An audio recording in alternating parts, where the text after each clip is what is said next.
Good evening. Would like to call our meeting to order. Thank everyone for joining us in council chambers this evening, as well as those of us joining us on our YouTube channel.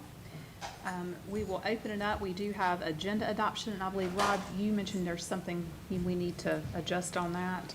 Yeah, Mayor, we asking that you add to the agenda. City can't hear you.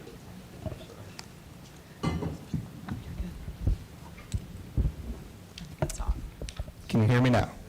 All right, perfect. I appreciate that. Mayor, we need to add to the agenda the advertisement of a public hearing to extend the, I guess it would be closing date, Brian? Is that the? The authorization period for the transportation. Okay, so, and you do have that in your packet. It's the authorization closing date for the transportation bonds. Basically, the layman of this is that this has to be finished up by November. We believe that we're going to do that and that it'll be tight. However, if we do need to extend that period so that we can get these projects bid in time, then we have to have a public hearing, and then there's a series of processes that go before LGC to give us that extension. And so tonight, we would just need to advertise to have that public hearing at the next month's meeting if needed. So that needs to be added to consent agenda. I'd recommend consent agenda since there isn't a lot of discussion about the public hearing setting. All the discussion would happen at the public hearing, which would take place at the next meeting. September meeting. Okay. Is there a motion? Motion to approve. Second? I'll say. All in favor? Any opposed? Great, the motion is carried. Thank you, Council Mayor. Thank you. So with that change, is there a motion on the floor to adopt the agenda as stated? So I know I sent you an email about this, but I'd like to add, if the group agrees, 6C to discuss a text amendment to the UDO.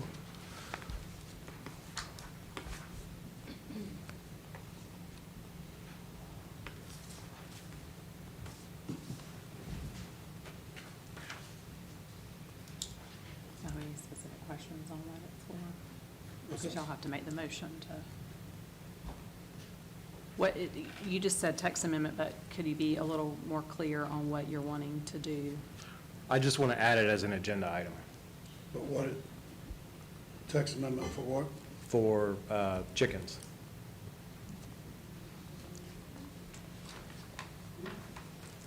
Okay. In what capacity?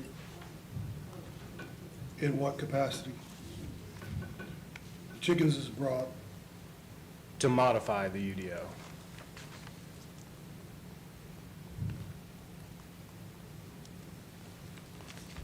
Okay, there's a motion on the floor to add that to the agenda. Is there a second? I'll second. All in favor? Aye. Aye. Opposed? Nay. No. So motion is carried. We will add that as a text amendment, 6C. But it's 3-3. It's 3-3. It was 3-3. So you get to vote. So I get to vote. I'm going to vote no.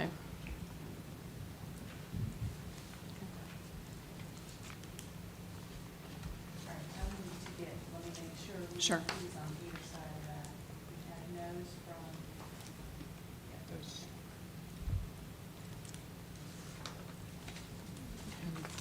Three.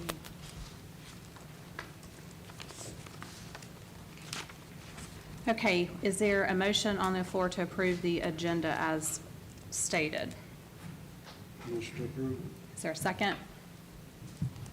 Second. All in favor? Aye. Any opposed? Motion is carried. Thank you. At this time, I'll ask if Councilman Thevenin will lead us in our invocation this evening. Sure. Thank you, Madam Mayor. Let's pray together. Father, we thank you for this this hot day that we've had again today. Lord, just ask that you be with us this evening as we go about the town's business. But also, Lord, just ask that you protect our troops that are stationed worldwide. Lord, this is a volatile time, and we just ask that you give them protection and where we thank you for our first responders locally and thank you for all the work they did over this past week's flood. I just ask you to continue to protect them, and where we just offer gratitude for the service that they provide us. And we just pray all these things in Jesus' name. Amen. Amen. Thank you, Councilman Thevenin. If everyone will please rise for the Pledge of Allegiance. I pledge allegiance to the flag of the United States of America and to the republic for which it stands, one nation, under God, indivisible, with liberty and justice for all. First up this evening, we have our Parks and Recreations Director, Jim Spina, that is going to provide us with a 4th of July presentation this evening.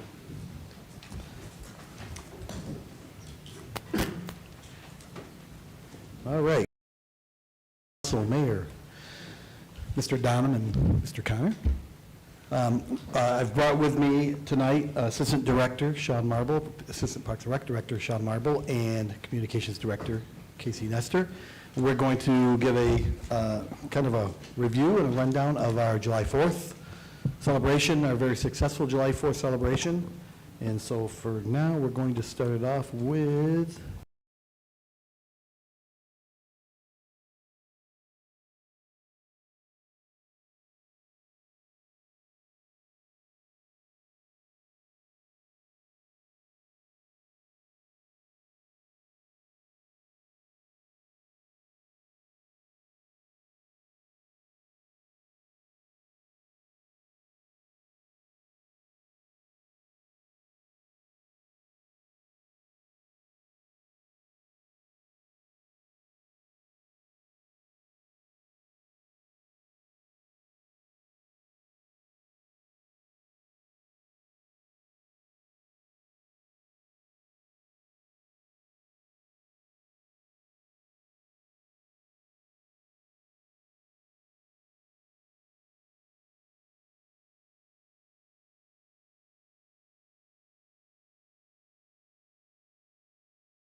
And so just a quick review. Well, most of you are aware of what we do and the successes that we have.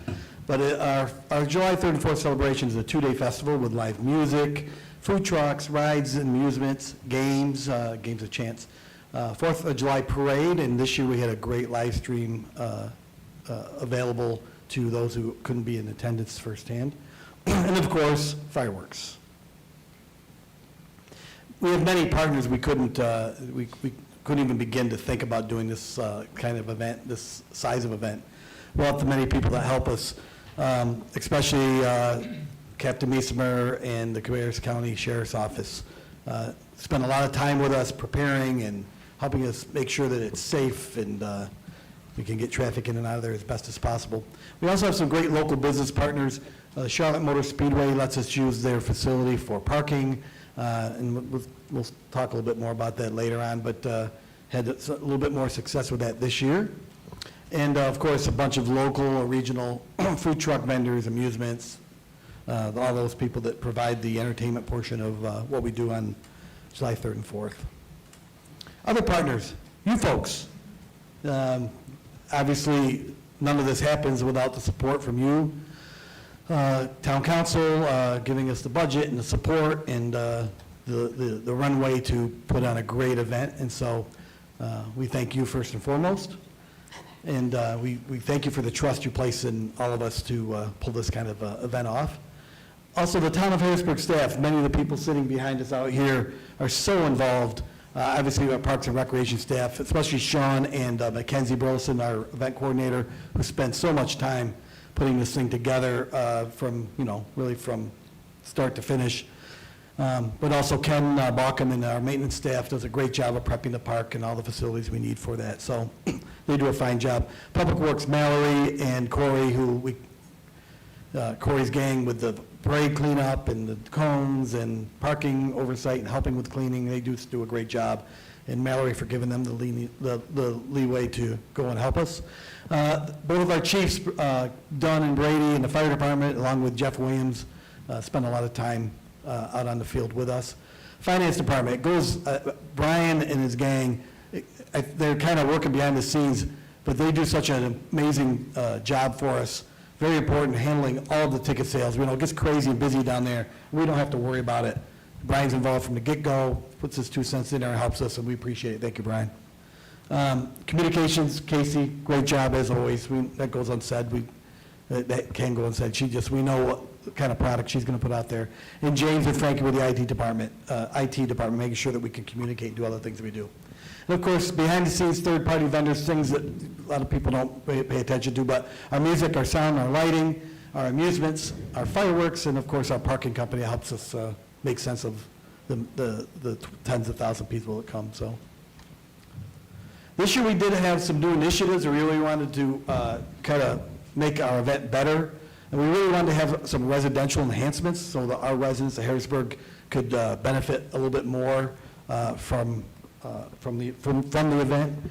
We offered a Berg bundle this year. It's for our Harrisburg residents. It included discount pricing on wristbands, T-shirts, and a premier seating option. We offered more rides.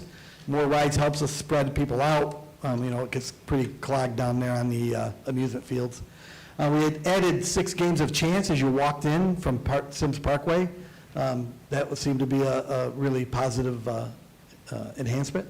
We expanded the layout.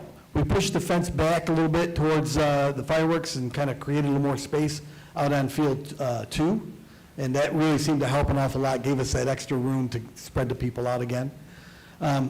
Sean and Mackenzie worked really hard on this. We got really strong push from Rob and Lee about let's get a good parking plan. Let's see how we can better manage that. And I thought they did a great job. The plan was great. There was a lot less cars, on site. Those cars were on site, had a easier way out where they didn't have to deal with a lot of people. And so they did a great job, and it wasn't an easy job. It took them a couple months to really put together, if not longer, if I believe. Increased promotion of the parking at Charlotte Motor Speedway and the shuttle service. This year we had 1,000 cars, I believe we said, or 1,000 people. 1,000 people?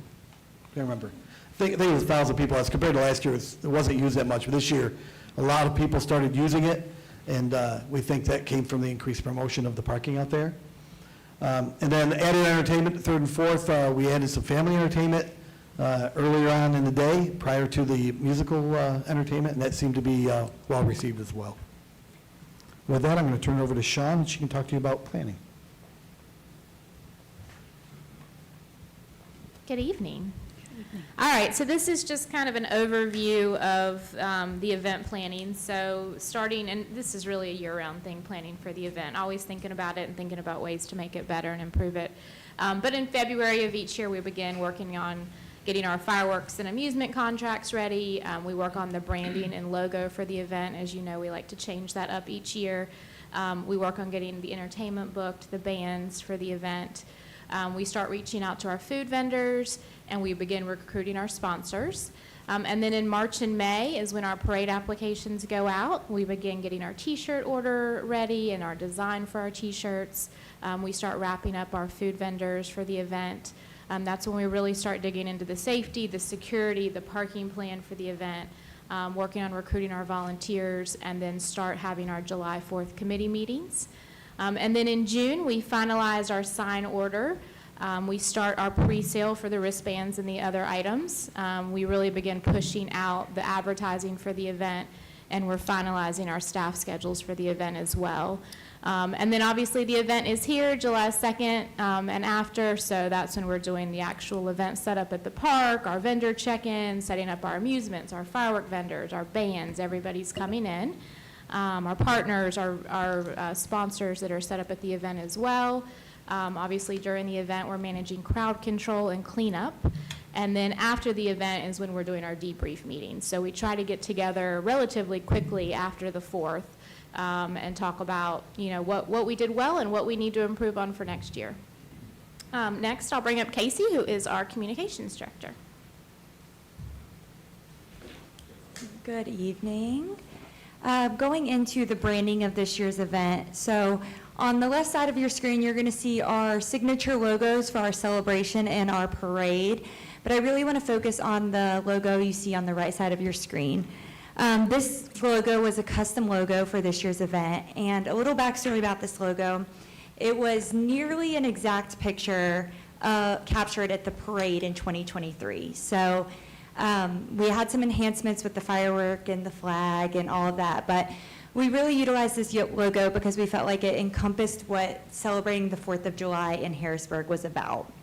This hometown feel, parades, fireworks celebration, family coming out.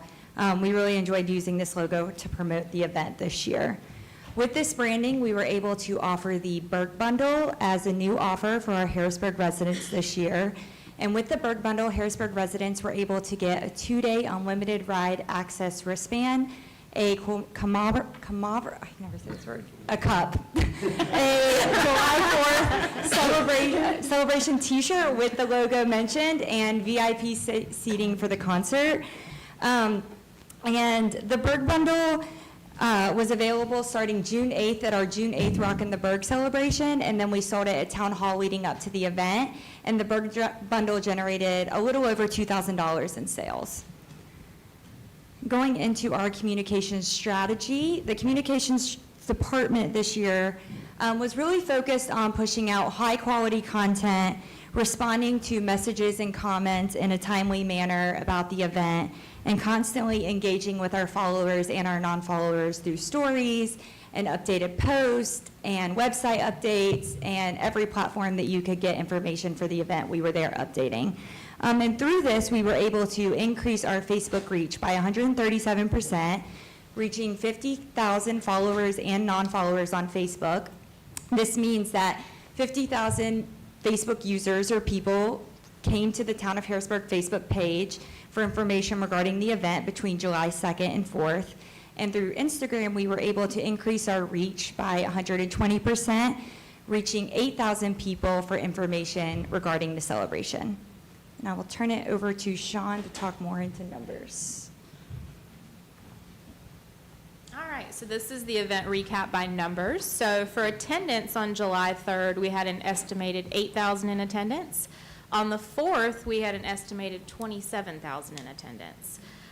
For the parade this year, we had over 90 floats and participants actually in the parade, and then an estimated 14,000 spectators. And then at the event, we had 27 rides and 6 game trailers, which Jim had mentioned was an addition for this year. And now it's my turn to get back up. One thing is interesting, going back to these numbers, we are able this year to confirm some of these numbers a little bit better in that we have a new tool we're using called Placer AI that gives us numbers based on basically phone information as people come in. It gives us a tally. And so now those numbers are much more we can verify those much easier now. Especially, we did the July 4th parade, drawing a polygon around that and got a really good number for that. And we always kind of felt like we were up in those numbers anyways. So look at this here a little bit, and I know it's not really great to see, but we're able to pull out some heat maps showing where people were coming from, how far away for our event. And you can see here we've drawn out 3 circles, an oval and 2 circles. Harrisburg, you can see the heat map, how close many of the people came from us. And you see that's 30, 50, 70%. That's just kind of an idea of where they're coming from. You can see Concord, quite a few people from our neighbors to the north, and Charlotte, off to the south and the west. So that we just thought was an interesting one, but the next one is even better. And this is looking at how far away from home locations. And as you look at this bar graph, we found some interesting data coming from this. From 1 to 2 miles, excuse me, oh boy, going through puberty. 1 to 2 miles, 8% of our attendance came from 1 to 2, and then 2 to 3 miles is 8%. 3 to 5 miles around 16%, and 5 to 7 miles 14%. So within 7 miles, 46% of our attendees were coming in to our event over those 2 days. Then if you take it to the next level graph up, which is 10 to 30 miles, that's up to another 18%. Now you're at 64% inside 30 miles. So I just thought it was kind of interesting, but really pretty much every other person was from within 7 miles that was attending our event. And then if you go to the 10 to 30, That jumps back up to, well, actually, it's 86%, 10 to 30, so when I do my math here a little better. And the other thing we thought was interesting is you look at these last couple up here, if you look, from over 250 miles, you had like 3%. So you have people that coming in, whether in town for family or just in the area, and they hear about it and they come out, but it's just kind of interesting numbers there. And then if you look, we also found out through Placer that the average time at an event spent per person is about 2 hours and 14 minutes on July 3rd and 4th. I thought that was kind of interesting number to know that people stay that long. And considering that's your average time, so you have people staying obviously a lot more than that. And another one we thought was interesting is that 66% of the people that attended came directly from home to the event, and then 75% went directly home. So the entertainment and the food, everything, that was their event for the day. They came from home, came to our event, and went home. And so we just thought that was a kind of interesting piece of data there that will help us as we try to understand, why the event has to have certain factions to it. And then with that, I'll bring Sean back up to talk about staffing and volunteering. Sure, so again, just a recap of all the town staff that worked the event. We had 42 staff members, so more and more every year, we kind of recruit them and volunteer them, but over 740 hours on the 3rd and 4th of staff time for the event. For our sheriff's department, we had over 520 hours, and that doesn't even include some of your supervisors on the 3rd and 4th, and then we had a total of 55 volunteers. So it takes quite a few people and quite a few man hours to pull it off. And I'll turn it back over to Jim. Yeah, I thought it interesting, when you see we had 740 plus staff hours on the 3rd and 4th. I mean, it's quite a commitment from our staff, and again, we couldn't do it without them for sure. Last thing I want to talk about was our financial recap a little bit. Our budgeted revenue for the event was $125. Our actual was $146,224. With our ticket and wristband sales, $111,600. In comparing that with last year, 2023's, our total our total revenue last year was $115. So our ticket and wristband sales this year almost matched our total revenue last year. And last year, our wristband and tickets were 78.5K. One thing you have to keep in mind for last year, that we did give away resident wristbands, so that would obviously play quite a role in that. And so with that, that's where we're at. We'll be glad to answer any questions or take any input from you guys. Casey and Sean, too, will be willing to answer questions, so anything on your mind, please let us know. I do have a question. Sure. So, Jim, I assume you guys run a postmortem. Looks like a lot of things went very well. Did you have anything, oh boy, if we could do that again, or we learned we should have more of this or less of that? Any lessons learned? Always lessons learned with this big event. We spent with Lee and Rob a good hour one day just kind of going through the positives and negatives. The thing I'm most proud of, and I say this pretty much every year, is the things that go wrong, the only ones who know it are us, right? It doesn't show in the patrons. We learned some stuff a little bit about having some more space for people to eat, kind of get maybe another tent, and maybe some more tables and chairs, maybe how we place them a little bit better. Sean might be an even better person to think of something that. I think it's always the same, issues that, especially when you have 27,000 people, is just being able to provide a good quality level of service to folks in the park, restroom facilities, having enough food vendors, parking, traffic, continuing to try to find ways to make that a better experience for our guests.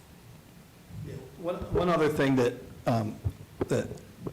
we have trouble sometimes with a bus to get people back out of the park because the traffic is so crazy out on 49. So there's these things, maybe we adjust some of our routes, that kind of thing. These are things that we'll talk about as we go. One of the big things was cleanup on the 4th. We have, especially the Parks and Rec staff, we're sticking around.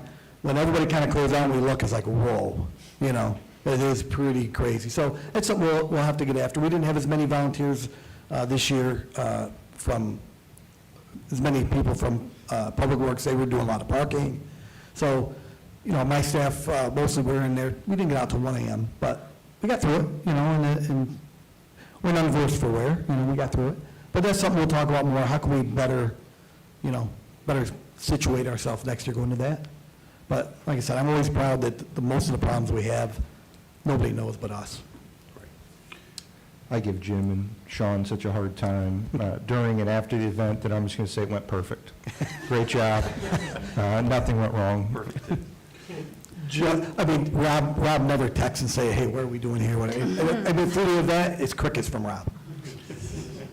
Jim, on the Yeah, numbers you gave, you mentioned 146,224 versus sales of 111,600. Does that include, the 146, does that include the entertainment dollars, or is that separate? That's revenue, the total revenue up is including sponsors, vendor, food trucks, fees. What else is in there, Sean? Yeah, all of your parade, food vendors. Parade applications, all that all goes into our total budgeted revenue. Is there, do we know the net cost of what this event cost us? Yes, we can. Okay. Yes, we can. Lastly, I was not here last meeting and didn't get a chance to say thank you, but it was a great event, enjoyed by many, and heard a lot of compliments afterwards. I had to scoot out of town pretty quick after, but thank you guys. Well, thanks for that, and we appreciate it, and we love the event, usually, right? No, we do. We have a staff that loves it. I mean, Sean's been around it for so long, and she really works hard on it, and so does Mackenzie. They do a great job, and we're proud of it. We're proud of what we're able to do in that space for 2 days. One of the changes next year is we're going to maybe come to you guys, ask for a dome so we can keep it climate control with a retractable roof, so that when the fireworks go off, I can see it, and we'll close it in, so it's nice and cool. Careful. It's 2 years in a row with Great work. really hot, Yeah. really hot, so, but again. Jim, I do think you all did a wonderful job. It was a really good time. I also think that there is an opportunity to explore what we could do for our nursing moms when we're out there. If we can Okay. create a space for them. Great. We'll put that in our list to look at. Great. Any other questions for Jim this evening? A comment, just Jim, incredible job handling the entire, the 2 days in the park, the parade. I had a comment from someone, they went to use the playground Friday morning after the 4th, and they said how incredibly clean it was, as if nothing has happened here, even though they saw the day before all the activities. So Yeah. it's really, and seeing like how well you all work together to put it together. Like, I see Brian there in line with his handheld thing, like trying to check out more people, like. Sweating and- Who else? Maybe other towns do that, other finance directors, I don't know. But you guys, we're very fortunate to Yeah. have you all do such a great We job. appreciate that. I really meant it when I said the partners we have within the town with Brian and Public Works, they do such a great job. They take care of their world, so we don't have to worry so much, and they come to us when they need something. We really appreciate that, so. Great. Thank you all, appreciate being here. Thank you, Jim. At this time, we will move into public comments. Anyone wishing to address town council may do so during this time. Please be sure to state your name and address for the record. Be courteous and do not repeat what has already been said. Please keep your comments about the subject and not personal in nature. We do have several folks signed up to speak, so in order to be respectful of their time, each speaker will have 3 minutes to present. If your comments do exceed the 3 minutes, we ask that you send any additional information to council, and that's council@harrisburgnc.org. So I will go to our list of those that signed up, and first up, we have Maura Cooper. Just be sure to state your name and address for the record. I will. Thank you for the reminder. I am Maura Cooper from 7909 Tottenham Drive, in the middle of the block in the quiet, safe community, Fenton Dell. Unlike most, if not all of you, as you can tell by my accent, I spent 22 years in a 21-story apartment building at the northern tip of Manhattan in New York City till I was 32 years old. There were 10 apartments on each floor, and we got to know each other pretty well. You had to be buzzed into the building. We always kept our doors locked, including on cars, so I've always been security conscious. Moving to a one-story house in Fenton Dell was a medical necessity. One of the many reasons we chose to be here 5 years ago was that there was virtually no crime. I believe at one time, a truck that was left unlocked on a driveway was broken into and tools were stolen. That was it for crime.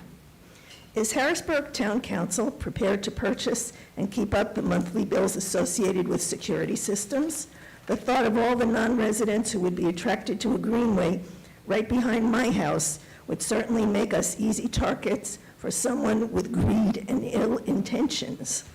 In 2013, the North Carolina legislature deemed greenways to be so dangerous that they passed a bill making the carrying of concealed weapons to be legal on greenways.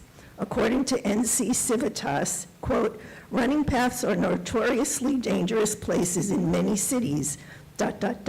In Durham, there have been 13 incidents of rape, robbery, and assault. Gun bans in city greenways do not make anyone safer except for criminals. The no weapons sign posted in city parks only embolden criminals and make law-abiding citizens into potential victims." In the last 6 months, there have been 4 incidents or assaults on Charlotte greenways. Safety is a continued concern as sexual assaults and indecent exposure reports have become common. Mount Holly just had to start multiple police patrols every day on their greenway and also had to install motion detector security cameras linked to 911 emergency number. Just last week, a person was convicted and sentenced for a sexual assault on McAlpin Greenway in Charlotte. I respectfully request that you consider moving this greenway project somewhere away from my house so that random people cannot roam our streets any time of the night or day. I would like to continue feeling safe in my home and in my community. This greenway is making me feel scared and anxious. I voted for you to protect me and my home, and I deeply feel like you are letting me down. Thank you, Ms. Cooper. Next up on the list, we have Phyllis. And Phyllis, I am not going to say your last name correctly, so I'm just not even going to try to butcher that, so my apologies. Phyllis Idarola from 7813 Tottenham Drive in the Fentondale neighborhood. I have been a resident of Fentondale neighborhood, and I reside on Tottenham Drive. It now backs up to the Epcon development, which is under current construction. Well, Tottenham has had issues over the years, and I've been up at this podium before to address them. The first time I was here in 2018, we were fighting against a development that was going in where Epcon is, the Howie project. And one of the main reasons we were fighting it is because there was going to be an access road from Tottenham through that development, to that development. And we did not want a road there. My good neighbors live at 7869 Tottenham, the Lidos, and she was up here fighting for that also. The road would have been 8 feet from her bathroom. We fought against that. And thank God, Town Council voted Howie project down. So now we have Epcon development, and we're happy because now we just have a footpath that is going to go through. And what I'm thinking is, since we have this footpath that is going through to Tottenham, from Tottenham to Epcon, we can use that as additional walkway for our neighborhood. They go through the Epcon development, cross over, Robinson Church, go into Bridgepoint, and you have the world out there to walk. We don't need another greenway going down along this Fuda Creek for my neighbors on Tottenham. I'm concerned about my neighbors on Tottenham and their safety. They already have to worry about coyotes. Now they have to worry about strangers in their backyard. So please consider this for the safety of my neighbors. Thank you very much. Thank you, Phyllis. Next up, we have Carmen Blaylock.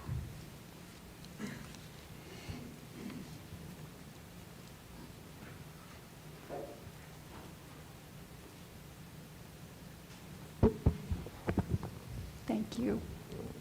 My name's Carmen Blaylock, and I live at 7959 Tottenham. It's very quiet. Yeah, you just might have to speak a little louder into I it. didn't want to be here. Okay, fine. Okay. Carmen Blaylock, 7959 Tottenham. I can't hear back there. I can hear this, but not when y'all talk, so he might have stolen my thunder on this. Did I hear the word chicken mentioned earlier? Well, I'm going to share it because it was good anyway. I said, I bet you think I'm here for the Greenway, but it's not right. The chicken. I wanted to know if the chicken thing had been resolved. Has it been resolved? No? No? Okay, well, okay, all I wanted to say was I throw my support behind the family. Moving on. Okay, now my 2 minutes and 30 seconds are left, and I would like to request your attention in earnest to the easement donated for the Greenway. No, I definitely do not want the Greenway in my backyard. I can't overstate that, but it's not about the Greenway. This is about the easement.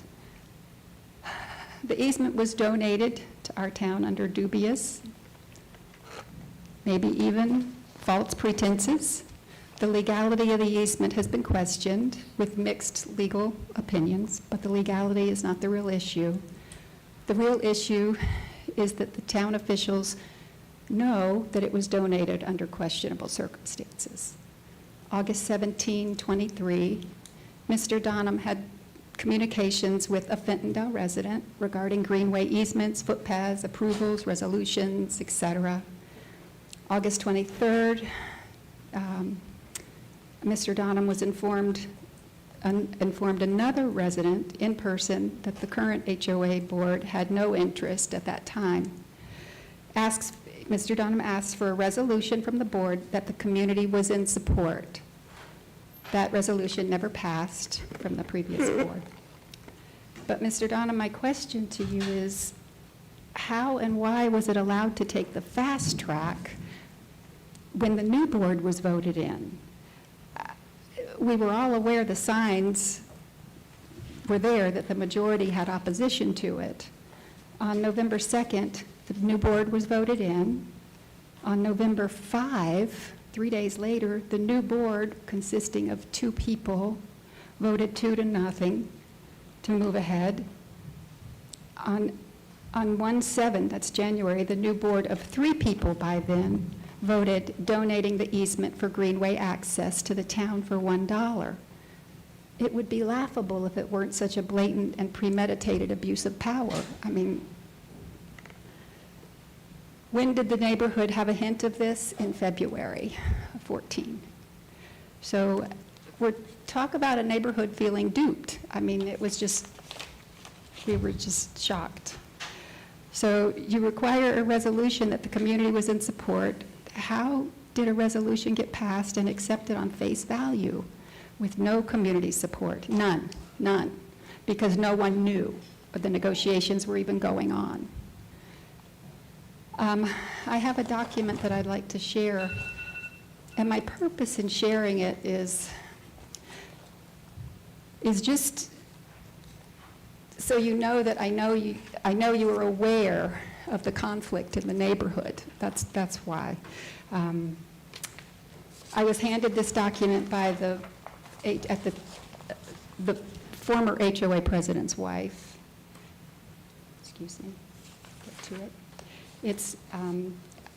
I just want to share it with you so that you'll know it was given to me by his wife. And looking back now, it seems to me that there was clear intent in place that they were going to get this thing through when they took office. So, again, I respectfully request that the town act in good faith and return the prior blanket easement and go through the proper procedures. Such an act would go a long way towards healing ill feelings created and the actions of the previous board.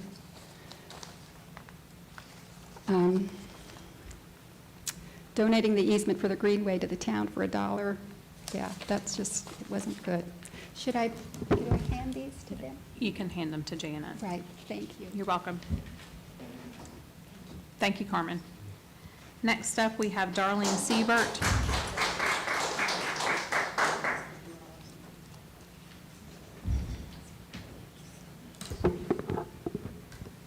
My name's Darlene Seibert. I live at 7917 Tottenham, and I'm going to continue with the Greenway.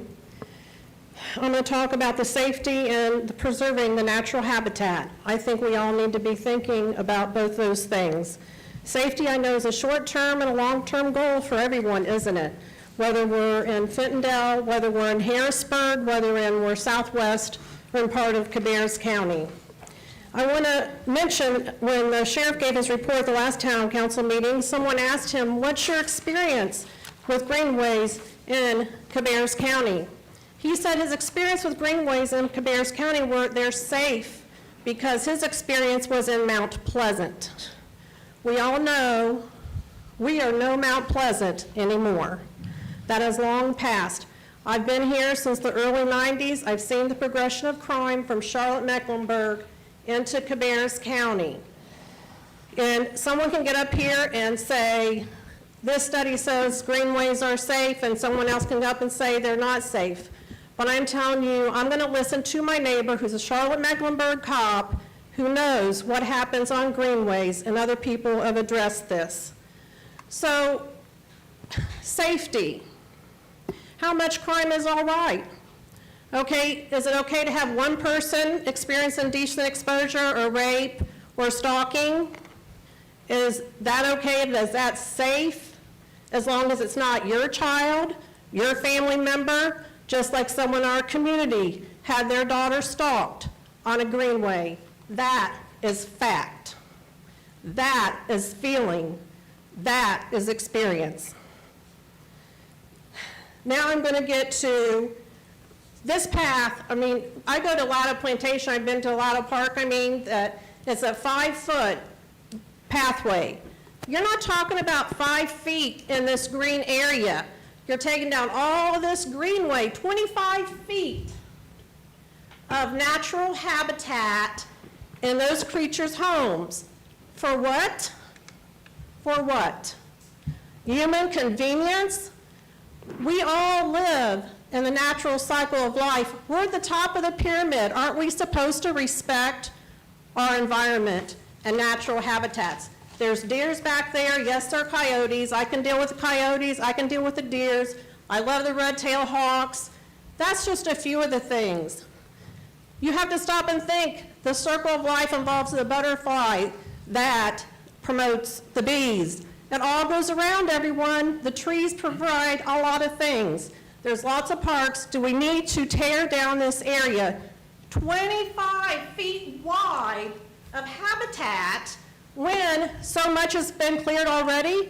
How much has been cleared, natural habitat, homes for these creatures on Stallings? How much was cleared for EPCON? Now, when you came up with EPCON, I was fine with that because I knew something had to go there. Everyone has to have a safe place to live. But there's plenty of parks I don't see unless you have the I's dotted and T's crossed on how you're going to move this on somewhere else. I think you need to put this to the side. Yes, this has been planned since 2015, or someone else says 2018, but the details were not there. And a 5-foot path is different than clear cutting 25 feet of natural habitat. Aren't we supposed to be considerate of our environment? The pros and cons, like I said, you have to think of the pros and cons. Also, I've been told this money's already in the budget. What I have to say for that, as an ex-passionate school nurse, there's plenty of things we could do with the money in the budget. These schools in Harrisburg, they have a lot of struggling families that can't pay for the lunch, and they have a debt at the end of the school year, and I'm sure, Mayor, you know about that. And also, you can also promote the YMCA and the pool, and you could use some of those funds to help those struggling families. Maybe someone could get swim lessons that couldn't. Someone could get some exercise there instead of a few people walking on this little greenway and taking down all this 25 feet of natural habitat for what? And I do say you need to give the easement back. It was not right. And yes, there's accountability in this room that no one's taking. You're just pointing fingers. Thank you. Next up, we have Nicole Eskew.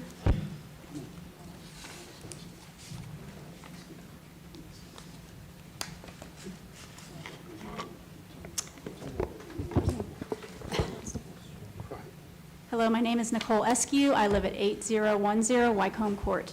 And I just wanted to spend a moment to comment on recreational trails in the town of Harrisburg. But we do have a few here and there that are active, and we have many more under construction. But we have a whole bunch more that are planned and on the books.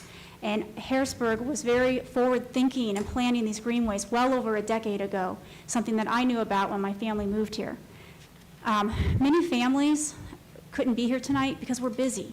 We work, our kids are going to school tomorrow. We came from open house to be here. This is important to share our enthusiasm for safe places to bike, to walk, to push a stroller, to roller skate. You might not see families here, but they'll be on those trails, using them every single day. They're safe. Those that have had children and grandchildren, you've had toddlers. Many of us live in neighborhoods with just streets. They're older neighborhoods. You can go on a walk. Do you trust that 2 or 3-year-old to listen to you, not to run in front of the UPS truck? Not necessarily. So you head to a possible greenway or a trail where they can be safe. My girls are 8 and 10. I let them ride their bikes in our neighborhood. It might be 25 miles an hour, but I tell them, we have delivery trucks, we have landscapers, we have people that just come through the neighborhood every single day. So I have to remind them of the dangers. If they can get on their bikes and get to a path, I don't have to worry about a tragic accident.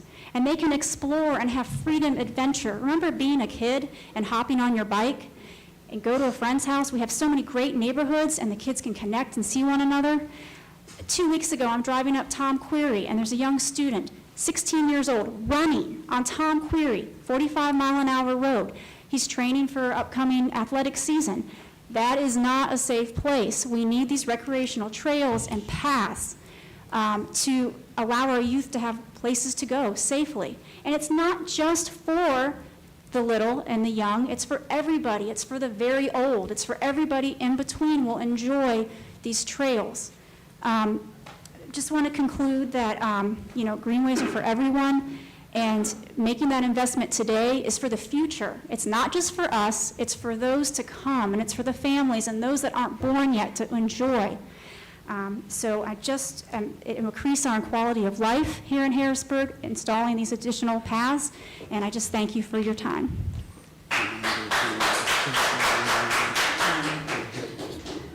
Next up, we have Brian Mull.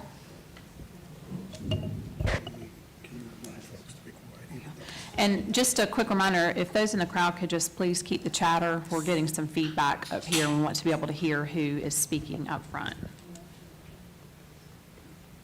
All right.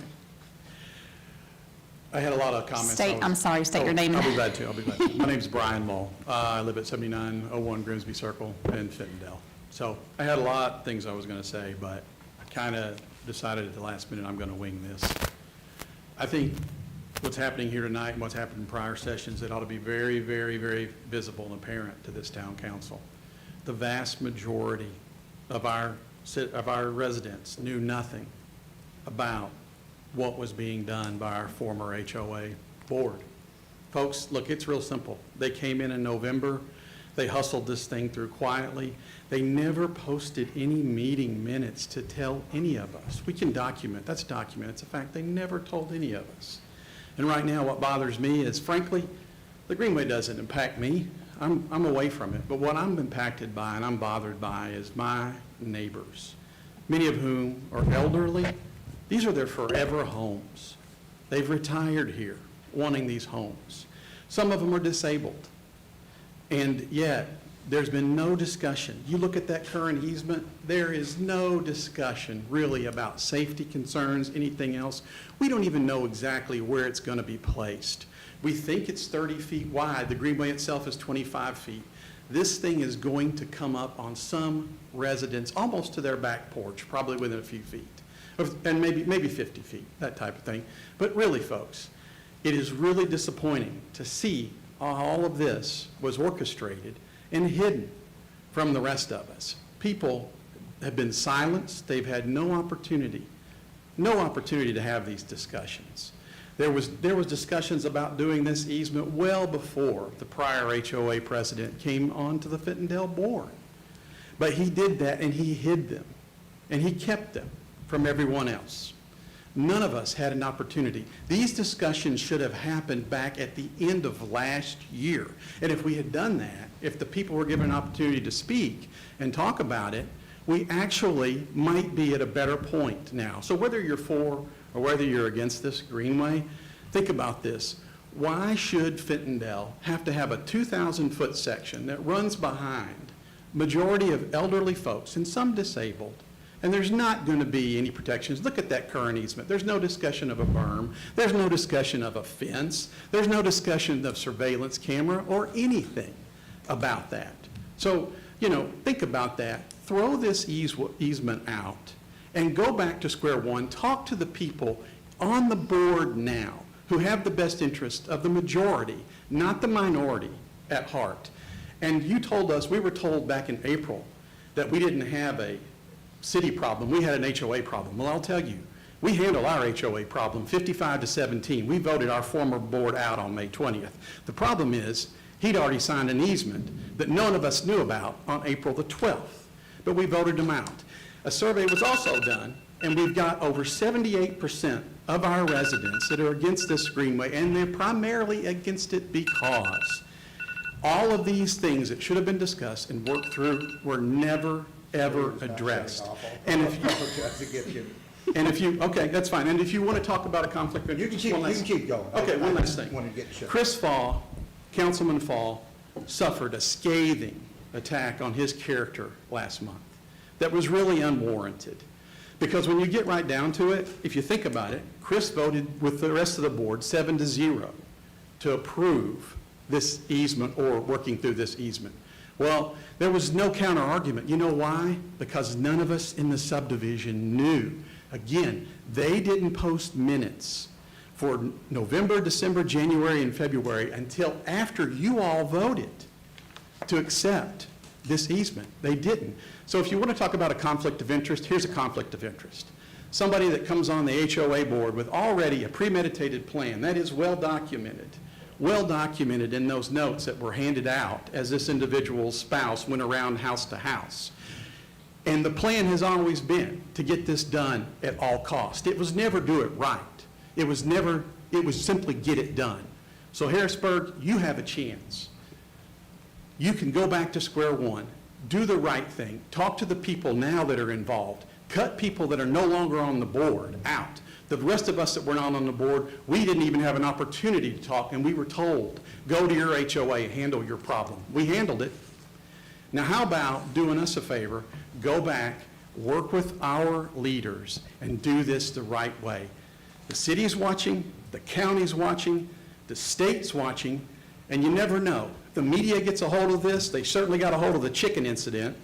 I will absolutely guarantee you they will love to come and talk to our residents about what has happened to us. So please, I implore you, before you move forward, go back, take a mulligan, really, really consider the thoughts and feelings. Don't stifle the majority of this subdivision. Thank you. Thank you, Mr. Mull. Next up, we have Jim Eskew.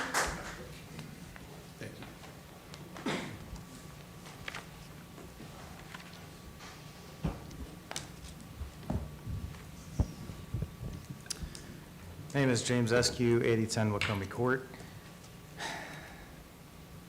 I won't get into how we got to this point, other than to say, if I had to choose between being president of the Fentondale HOA or my integrity, I will choose my integrity every single time. The meeting minutes were available to anybody who asked. They do not get posted to the website until they are approved at the next meeting. It's the same as happens here at Town Council. Greenways are a mainstream idea. It had unanimous approval from our HOA board, unanimous approval from council, including 2 council members who live in Fentondale. Everyone who came to speak when it was on the agenda was in support of it. Everyone on Zoom was in support of it. And not one person at that time expressed any concern, and didn't until months later. Now, you heard from Captain Niesner at the last meeting, who said neighborhood greenways are not where our crime is happening. I think he should know. Crime is not a function of where you live. I should say, a crime is a function of where you live, not whether or not it has pathways. When I think about public safety, I'm reminded of one of our neighbors who ran into a mailbox because he was texting and driving. This happened in Fentondale. Could have just as easily been a child. They're competing with cars, delivery trucks, landscapers, which are commonplace in our neighborhood streets today. Greenway offers a place to get away from all that. To close this out, I think to deny walkability to Harrisburg at a time when people are asking for more walkability would be a mistake. There are ways that we can make this project successful for everybody involved. And what I would say to my neighbors is let's make sure it gets done right. And you get that by working with the town, not against it. At the end of the day, we'll have a better outcome for everyone. Thank you. Thank you. And last up, we have Mike Branham.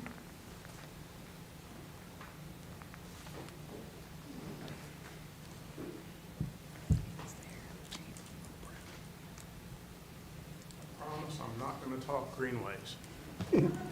Just state your name and address for the record. Michael Branham, 5662 Berry Ridge Drive.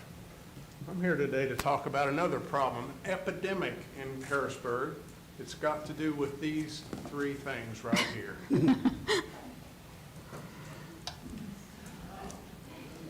Anybody that's driven in Harrisburg for the last year knows that you cannot drive anywhere and not get ran over, or there is an epidemic here in Harrisburg of red light running, stop sign running. It's rampant.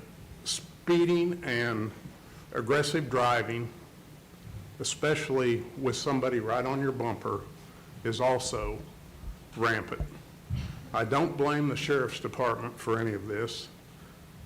It does not fall on them, as the Sheriff's Department has done a stellar job trying to keep up with this, using the resources that they currently have. In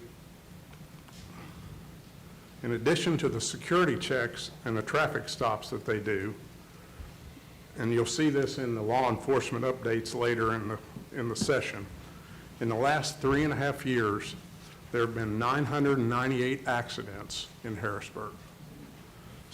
That's across 359 locations at 320 different intersections. 3 of those are the most dangerous in Harrisburg, and they all have to do with Highway 49. They're Veterans, Caldwell, and Main Street. Those 3 are the most dangerous in this town. I was victim of one of these at Caldwell, where a gentleman with no driver's license ran a stoplight and T-boned my car. Luckily, totaled the car, but minor injuries to my wife. But, this kind of stuff has got to stop. I saw in the town manager's report last month that there's a number of vehicles that have been purchased for the Sheriff's Department, but this is not going to help it. We've got to do more for the Sheriff's Department. I'm asking, since we've got the tax raise, you've got lots of monies in the coffers right now, right? So it's time to triple this man's budget. Again, I come to you several months ago and asked you to do this.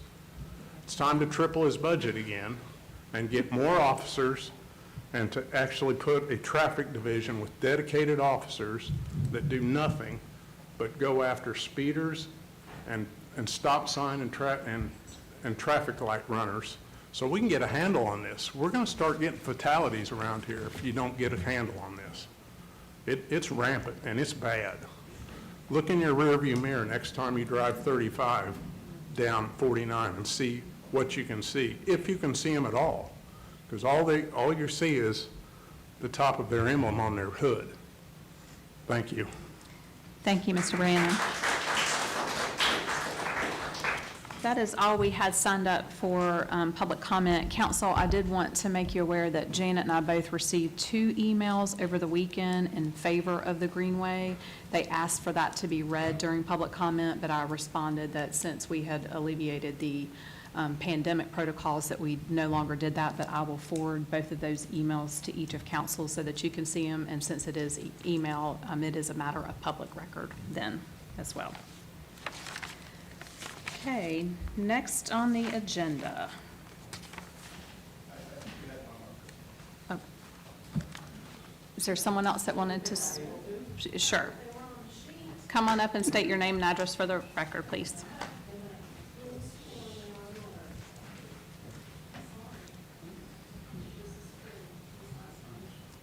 Hi, appreciate it. Didn't really come prepared, I came right from work.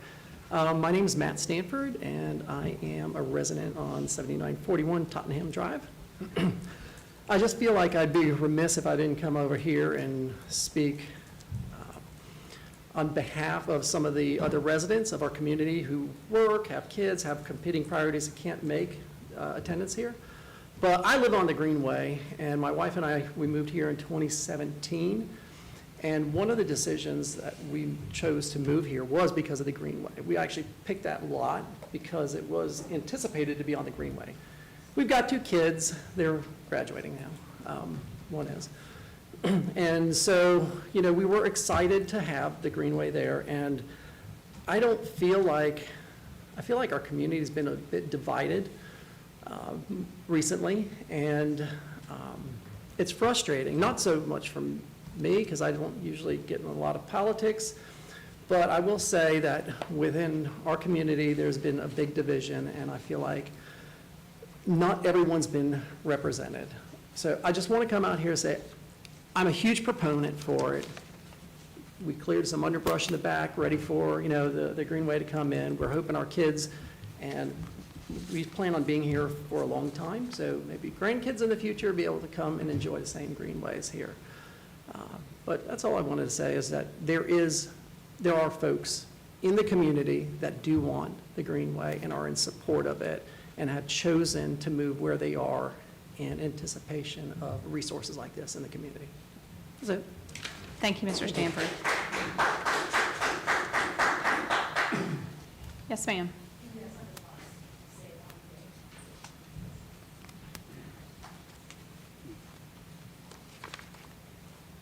My name is Linda Lee, and I'm at 7827 Grimsby Circle. And once we learned, as of February, what happened, that things were pushed along without our knowledge in the neighborhood, at that point, everybody had their opportunity to be represented.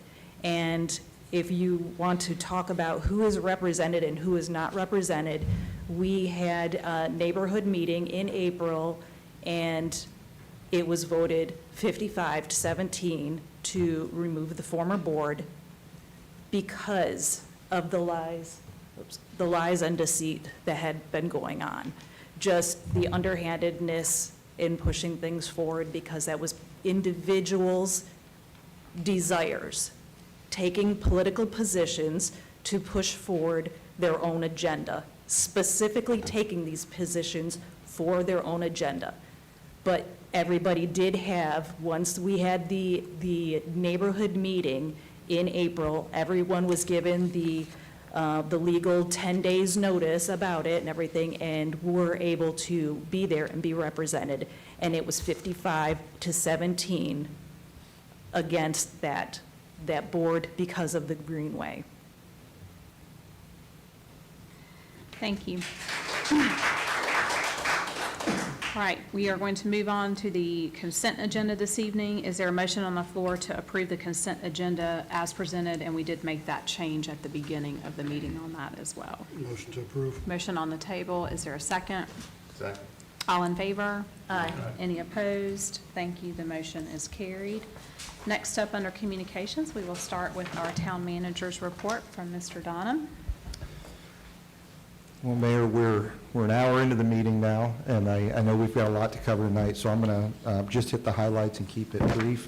First thing I wanted to make everyone aware of at home, in attendance, and the council is the Ventor project status update. So that project, their application currently is incomplete, but we do anticipate them completing some analysis on their sediment at their lagoon that would make their application complete. Once they do that, we would then schedule that for a public hearing.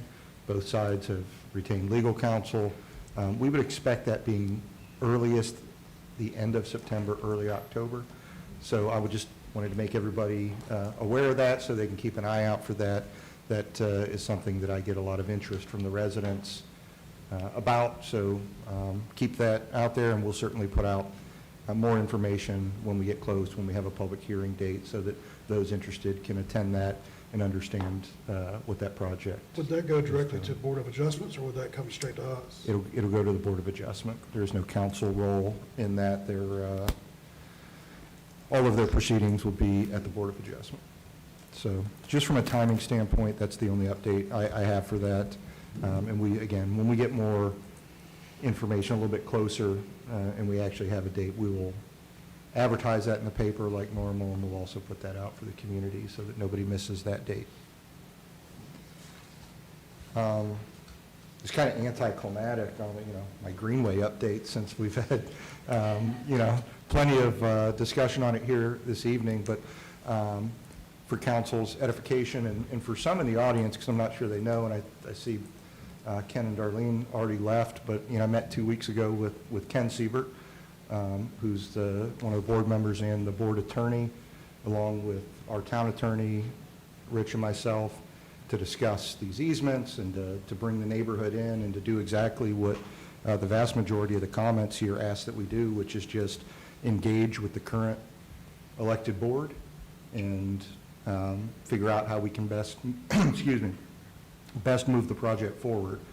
So, footpath, which we got a handout for tonight, and I have no reason to see anything in there that look too crazy. The timing and events in there look relatively accurate. I'm not party to most of them, but the footpath, separate project. Fuda Creek Greenway, separate project.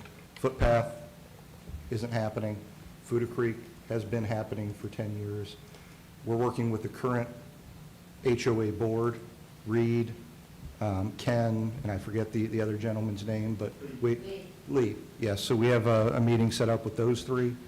The attorneys have kind of worked their portion of it out, so the HOA board and myself will be working through different alignments, different places we can put this, how can you avoid different areas, how can we best design this to have the least impact, if at all, for the neighbors. So, there really won't be much of an update or who's for this and who's against that coming up. It's really just going to be us and the HOA board working together on, how we solve this. The HOA board will then report back to the community, get feedback from the community. They'll be the point of contact and kind of coordinate that with us, and that's how we'll move forward. So, excuse me, I have a tickle in my throat, but, I won't be giving a lot of updates on it. It's just really, we're going to get into heavy design, and once you get into design, things move quickly. We'll be looking at grade and sides of Fuda Creek and different options here and what the involvement of the board would want to be. So from a town standpoint, I think we've gotten past my biggest concerns, which were some of these, what happened, who was involved, all of the nefarious things. Those have been settled. We're working with the current board to get the Fuda Creek Greenway constructed. So please, reach out to your current board if you need an update on that. I don't want to cross channels between what they're doing and what the neighborhood's doing. And the same for the council. If you need an update, let me know, and I'd be happy to tell you where we're at. So those are the only two updates I'm going to limit myself to tonight. And if you have any questions, I'll take them now. Any questions for Rob? Yeah, Rob. No, not public. And Mayor, for their clarification, you guys can get a hold of me after the meeting or tomorrow or whatever, and I'm happy to take questions and emails. I just don't want to get project-related, I want to leave that to your board. So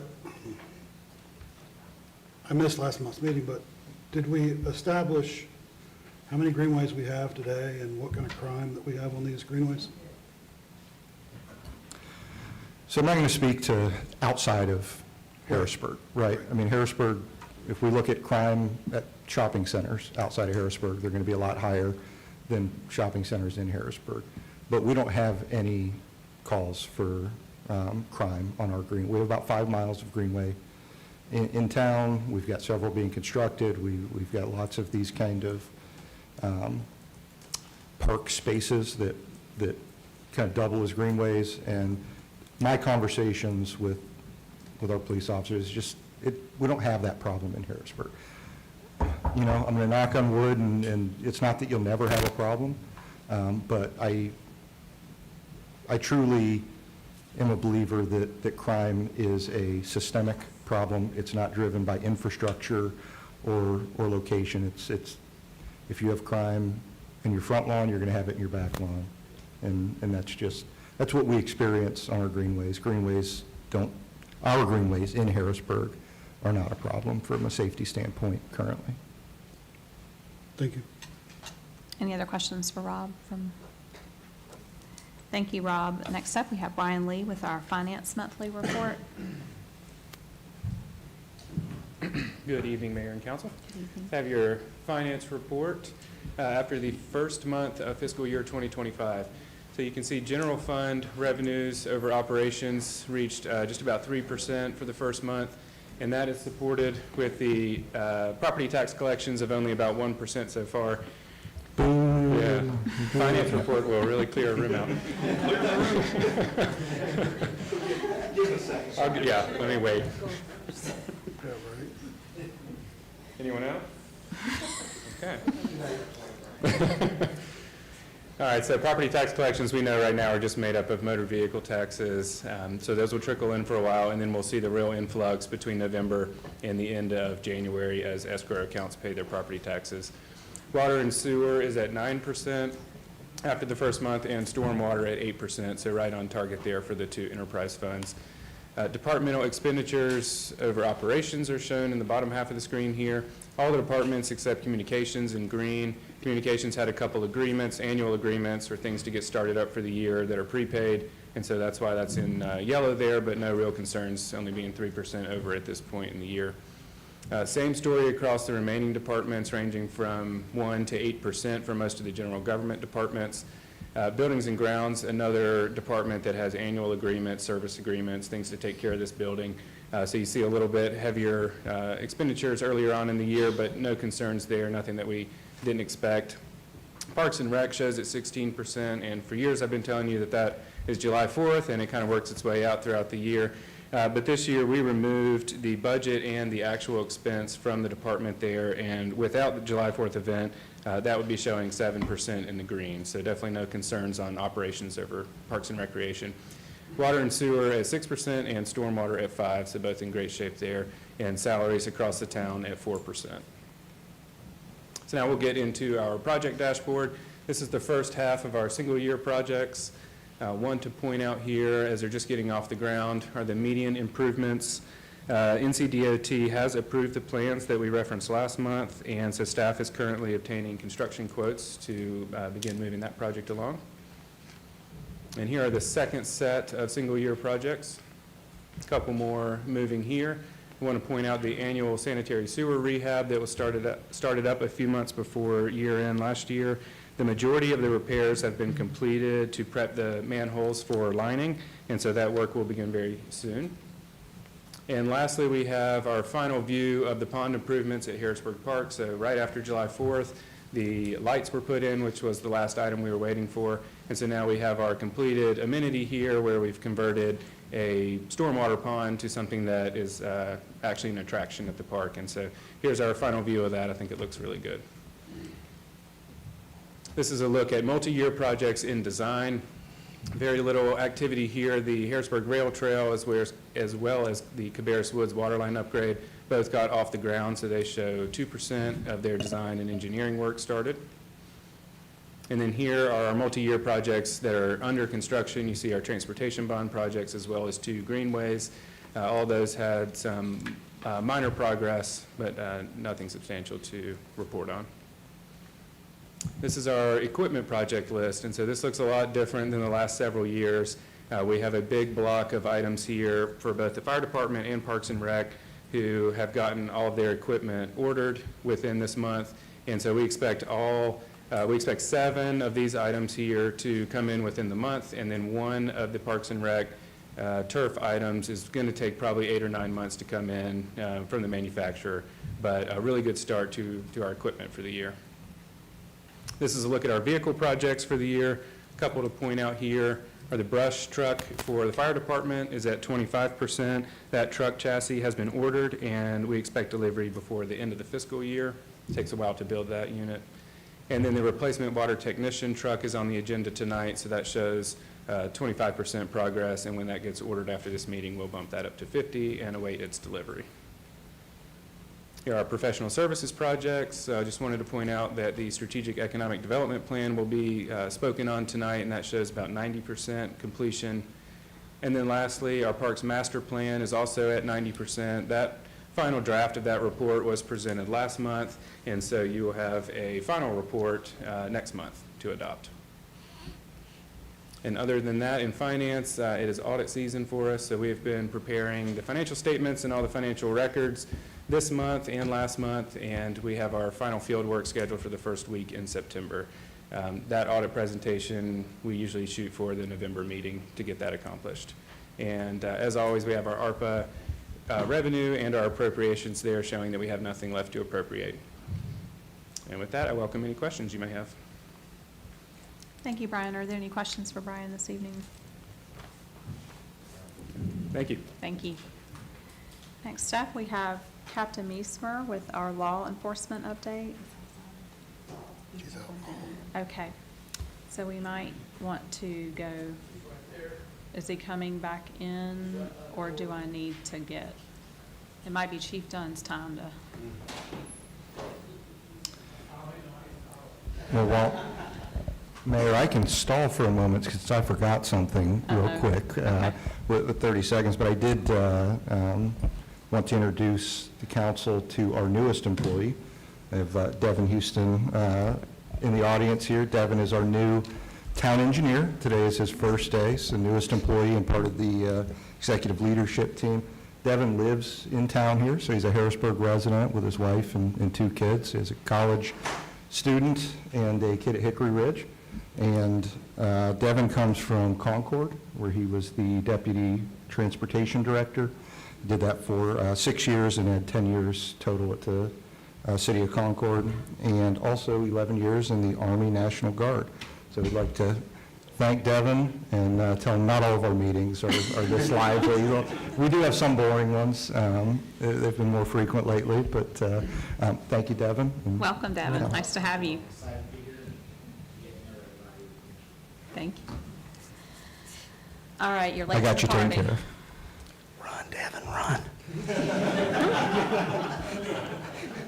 Mayor, Council, our numbers for July 2024, law enforcement-related activities was 3,084, security checks was 2,165, traffic stops 719 with a non-emergency time of 6 minutes and 35 seconds. Jumping into an Abington update. I don't want anybody to ever think we have let this get on the back burner. We served a search warrant at the main suspect's home I believe it's been about a month and a half ago, give or take a few days. We seized the majority of guns that person had, guns that we believe were used at the Abington shooting. We sent those off to the state lab, and we are stuck there. The lab will process them when the lab sees fit to process them. So as soon as they come back, we'd like to see some charges coming from those weapons. The main suspect that we believed was part of this has passed away in Charlotte. I wanted people to know that. Now we're working on some of his accomplices. And I'll be able to give more information when we get those ballistics back, but that's the most I can give currently without compromising the investigation. I love the looks I'm getting. Vehicle breaking and enterings. A few months ago, I mentioned once school gets out, you're going to see Property crimes go up, and you're going to see breaking and enterings go up. It happens every summer. I'm not saying it's direct correlation of the school getting out, but some of it is school-age, high school kids going out, doing what they want to do, being rambunctious. Please, Harrisburg, lock your cars. About 80 to 82% of our breaking and entering of cars, because it's breaking and or entering, they don't have to bust your window out for it to be a B&E, are people with their cars unlocked, leaving the keys in the car, etc. Or we'll see a purse sitting there in the front seat or a laptop. Hide your valuables, put them up, lock your vehicles, keep them in a well-lit place, shut your garage doors. It will go a long way at helping our crime rate. And that takes us to stolen vehicles. Over the last few weekends, we've had a little rash of stolen vehicles of Kias and Hondas. And if you do a Google search, of course, you'll see that for about a year, these two brands have been taking a beating. They do not have a steering wheel locking mechanism. So if you're able, if the car is unlocked, you can get in, plug the computer straight into the terminal port, and there are software you can buy to immediately crank the car and drive away. The majority of the ones that are stolen out of Harrisburg end up in Charlotte. That's not a shock to you, and they're normally rented out to people of lesser caliber, and they use them to commit crimes, and then they ditch them. That's what we see. We get the majority of them back, but the windows, very few of them had windows broken, most were unlocked. So I wanted to bring that up to everybody again. Please lock your cars, and if you have one of these two vehicles, consider your updates on your cars.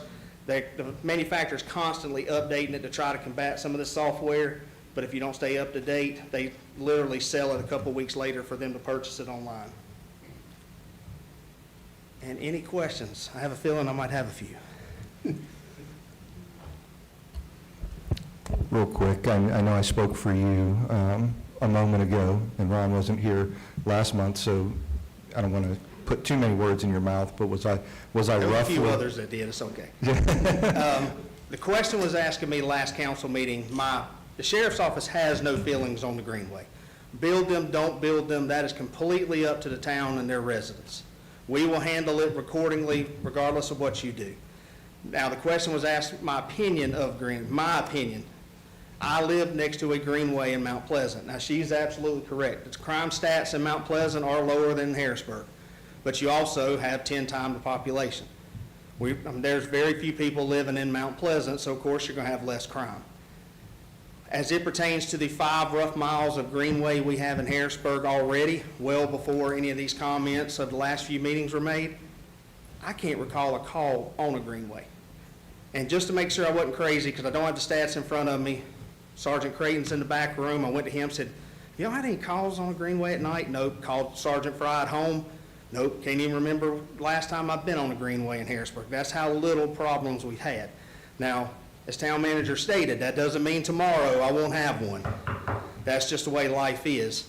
But currently, we have had a very low crime rate on those Greenways here in Harrisburg. If it's so low, I can't recall in the last 5 years of being here with you guys and handling all your law enforcement needs, I can't remember those calls. So that's the best I can give you unless I'm given a directive to try to find stats. Currently, my administrator that handles most computer stuff is no longer with us, and their replacement starts here soon, so I can't wait to get some more data going because it drives me crazy standing up here giving you generalities. I can't speak for North Charlotte, and I can't speak for the city of Concord, but I can say we very rarely go on a Greenway in Harrisburg. Any other questions? Just a quick one.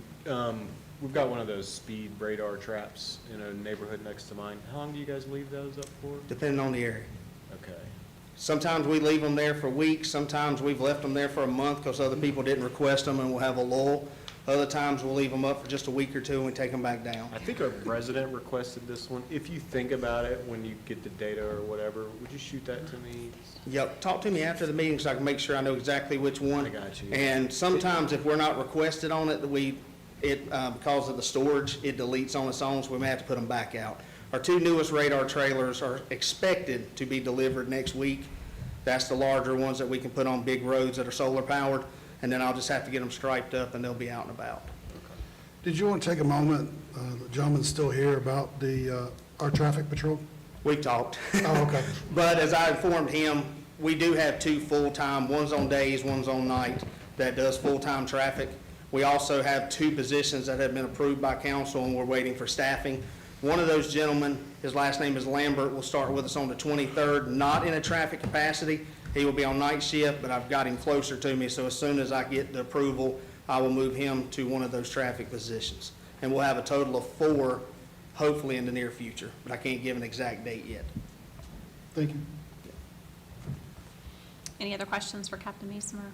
And I agree about that tripling our budget. I knew you were going to I'm hone not in gonna on miss that one. You did not miss that. Cost me $400 to get him to say that. Thank you. Thank you. Next up, we have Chief Dunn with our fire department updates this month. All right, good evening, Mayor and Council. So the July report for Harrisburg Fire Department. We always start off with our fire marshal activities. You can see did several site visits and meetings or consultations for pre-submittals of development. Special event planning, of course, was a July 4th event, and then you can see other pre-plans completed and scheduled and completed. As far as fire prevention events, of course, we assisted with the July 3rd and 4th celebrations. We did have, as everybody's spoken earlier, it was a very hot day, so we did treat several people out there that particular day for heat-related injuries. Luckily, the library was gracious enough to let us cool people off in there as well, so that worked out good. C-Shift, Engine 32, which is Station 2, they completed a station tour for 8 Boy Scouts who completed their first aid merit badges. And 2 of our companies went to the ACE Charter School to celebrate their 10-year anniversary, and they were able to get in front of 135 kids. And again, as usual, most of their activities are general inspections across our town, and you can see some CO inspections that they do or foster care inspections as well. They completed 60 inspections in the month of July, and 31 of those were re-inspections. And then a picture to the right is some of the things that they do see in our community. You can see a pallet of goods that are blocking a marked exit. So these are the kinds of things that we find out in our community and try to correct quickly. And again, we can go through the various types of violations that they do see, but again, fire extinguishers take the number 1 of all those violations. As far as our operational statistics, we responded to 232 incidents this past month. Our average response time did tick up some to 4 minutes and 27 seconds. I asked our data analyst to tell me why that was. And basically, quite a few of our, high percentage of our emergencies were what I'll call the outer band of our area, so they were further away from our stations. And again, you can see on the 12-month graph where for the month of July it did tick up a little bit. I certainly expect that to come back down for the month of August. As far as fires for the month of July, we had 2 fires that involved fireworks, which damaged, in both incidents, damaged some of a building, a deck, and a fence. And then one of the fires was the picture you see to the right, which was actually in the city of Concord off Rocky River Road, a very large structure where the fire started outside, climbed up the back wall into the attic very early in the morning. Actually, Casey was in the neighborhood, and I think she snapped a few photos that day as well.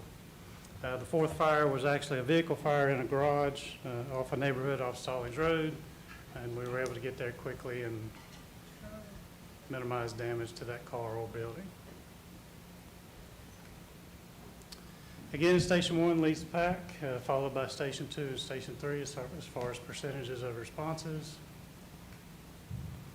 Again, almost 75% of the time, 1 unit was needed to take care of an incident. And again, the ladder out of Station 1 continues to lead the pack, followed by the other trucks. Again, incident types, vehicle accidents have been mentioned. That's, of course, in our fire rescue and EMS chart, 47% of the time. And then you can see the others that are 10% for false alarms and so forth and so on. Again, our heat map and our corresponding chart to the below to the right as far as incidents where we have responded.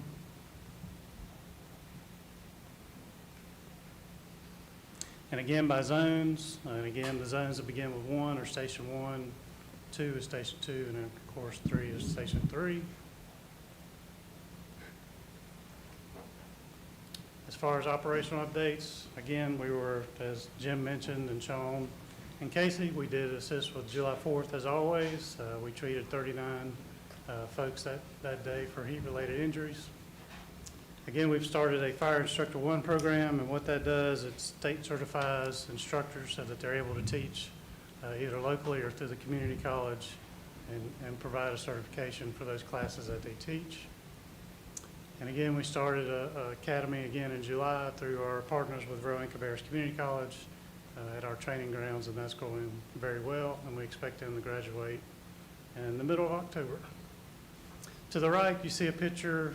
This is the Cabarrus County Sheriff's Office trailer, their command trailer that you saw at the July 4th activities, and that's kind of our setup in there that Chief Wooten looks at. To the left screen, you see all the cameras, and to the right is a screen where he's able to locate through GPS technology where everybody is as far as sheriff's deputies or fire personnel on the site. And just to the left of that is the dispatcher for the sheriff's office that you might hear on the radio. So thought you might want to see that little setup. And that's it. Chief Dunn, I know we deployed some of our guys, Swiftwater Rescue, to some other municipalities. Do we have any updates? Are those guys back?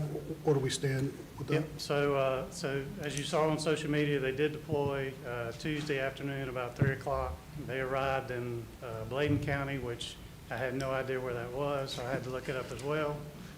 It's just to the southeast of Fayetteville and to the north of Whiteville, kind of in that area, Lumberton area, Robeson County area, that's very prone to flooding. So that's where they were assigned to go, and as the state called it, that was ground zero. So they were there with several different large municipalities. Charlotte was there, Greensboro was there, Winston-Salem was there. So they were there with some heavy hitters. So very pleased. Greensboro actually took them under their wing. We've been doing Swiftwater stuff locally for years, but this is, of course, our first state asset deployment. So several things they needed to learn.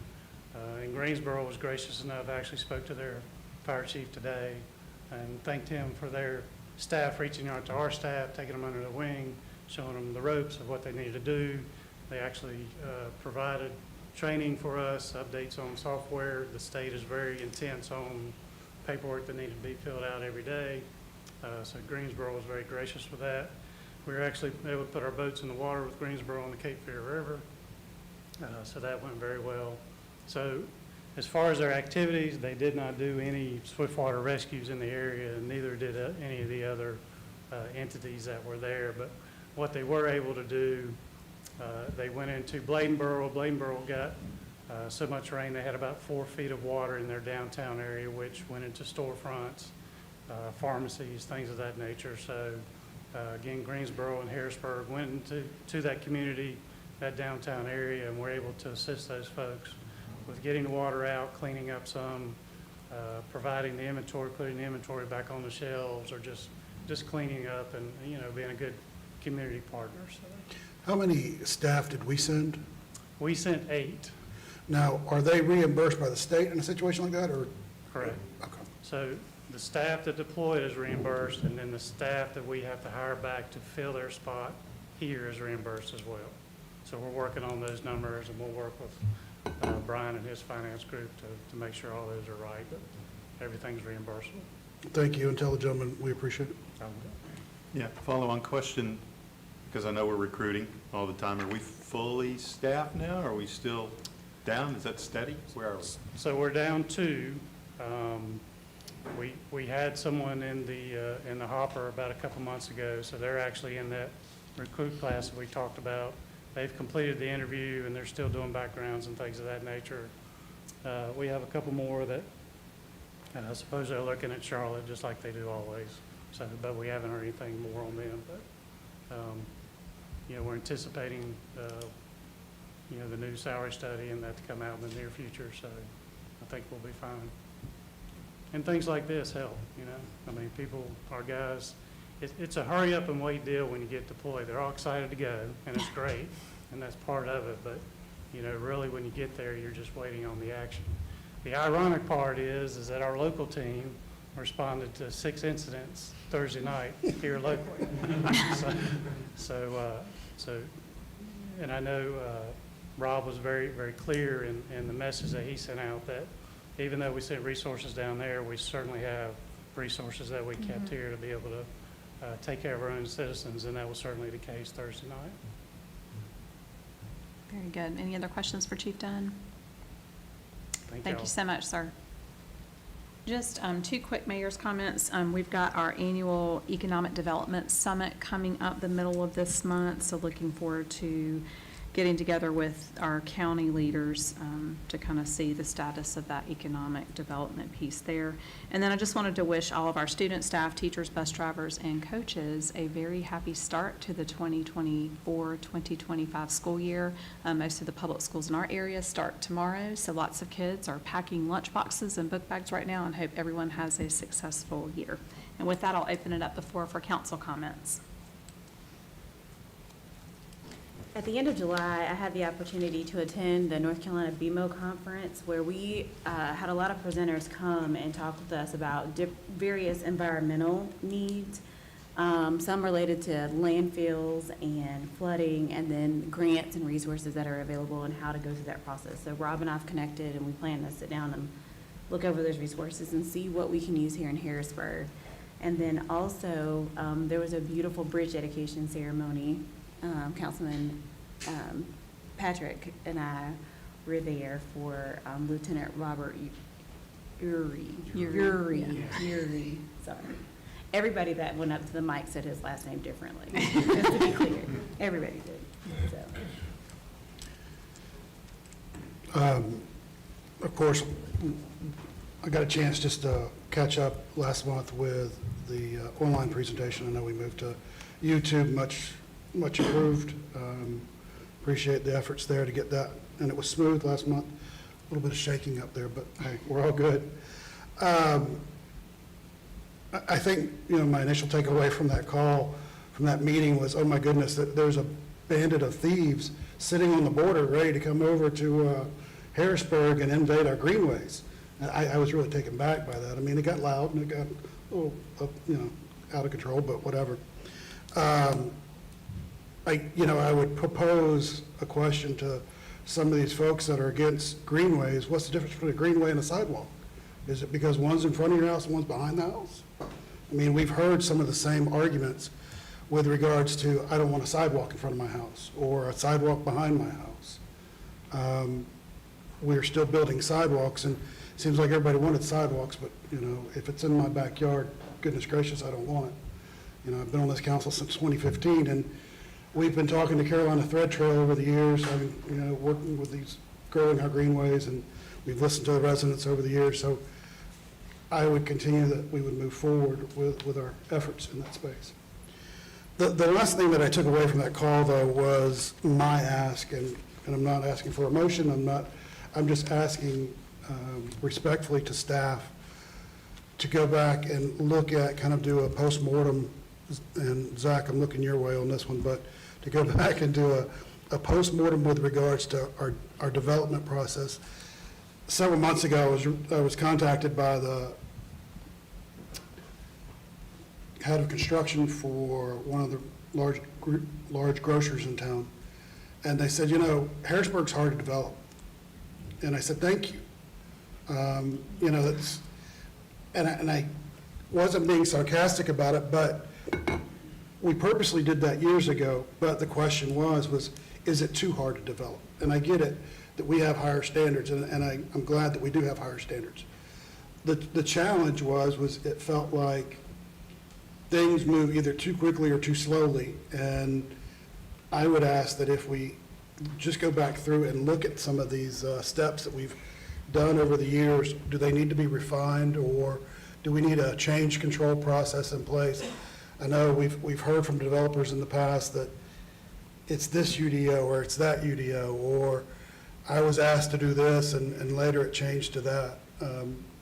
I think there's a lot of communications that happen via phone, via email, and if we could somehow force these folks to one solid communication, whether it be through a change control process or something like that.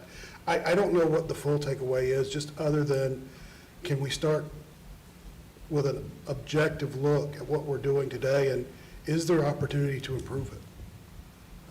You know, I've seen our finance department come through flawlessly from 2015 to where we are today. Rob, you and I have had several discussions about it, and you know, if there was probably one group to model from, I would say what I've seen over the years with finance, I would love to see.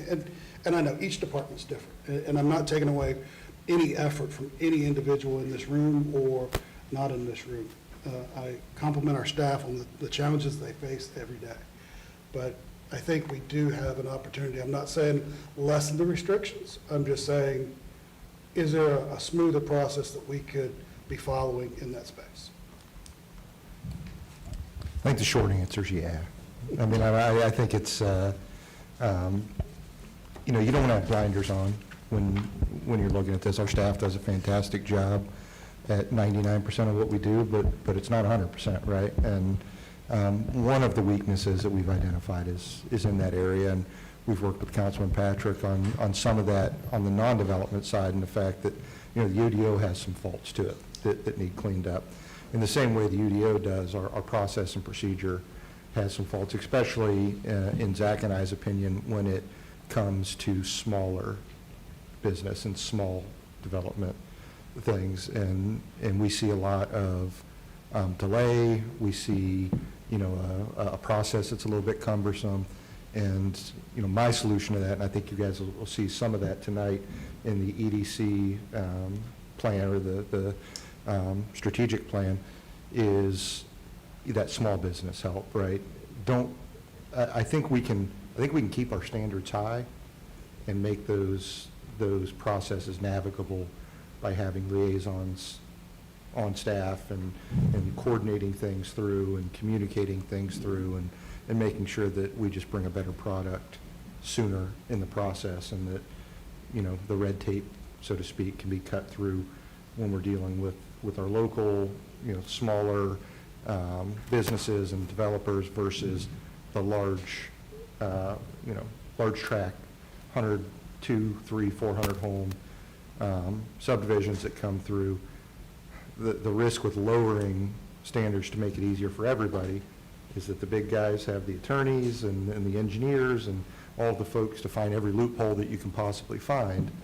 On the flip side of that, if you make it very cumbersome so that it's bulletproof, then a startup can't even get off the ground.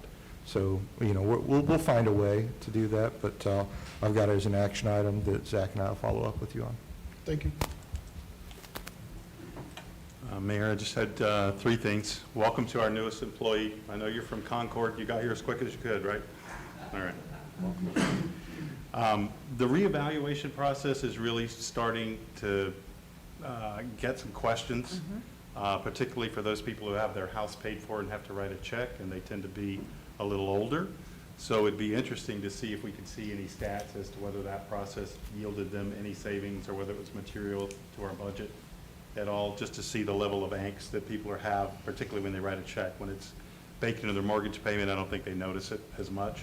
But I have been seeing a lot of questions about that. But it would be interesting to see whether that reevaluation process nets them anything, or, you know, takes our budget down or anything like that. So pay attention to that. And Brian, I'd like to thank you for saving the town money on air conditioning tonight.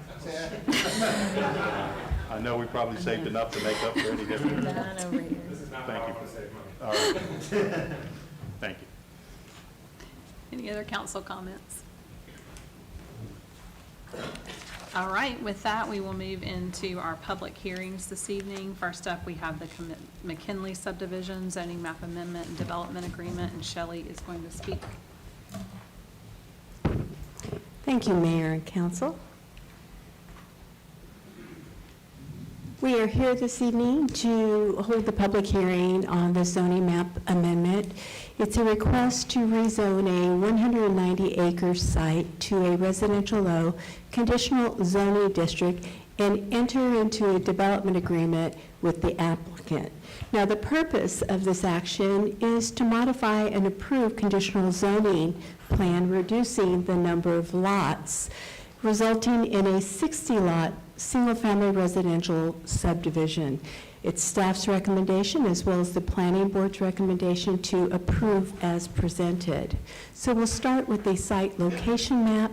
The subject site is located on the west side of Lower Rocky River Road between Pioneer Mill Road and Pine Grove Church Road. Now, the town has some history with this site.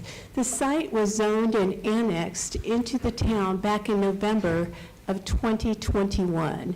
Its approval established a residential low conditional zoning district that authorized the construction of a 162-lot single-family residential subdivision along with associated conditions of approval. The approved site plan is featured on this slide to your left.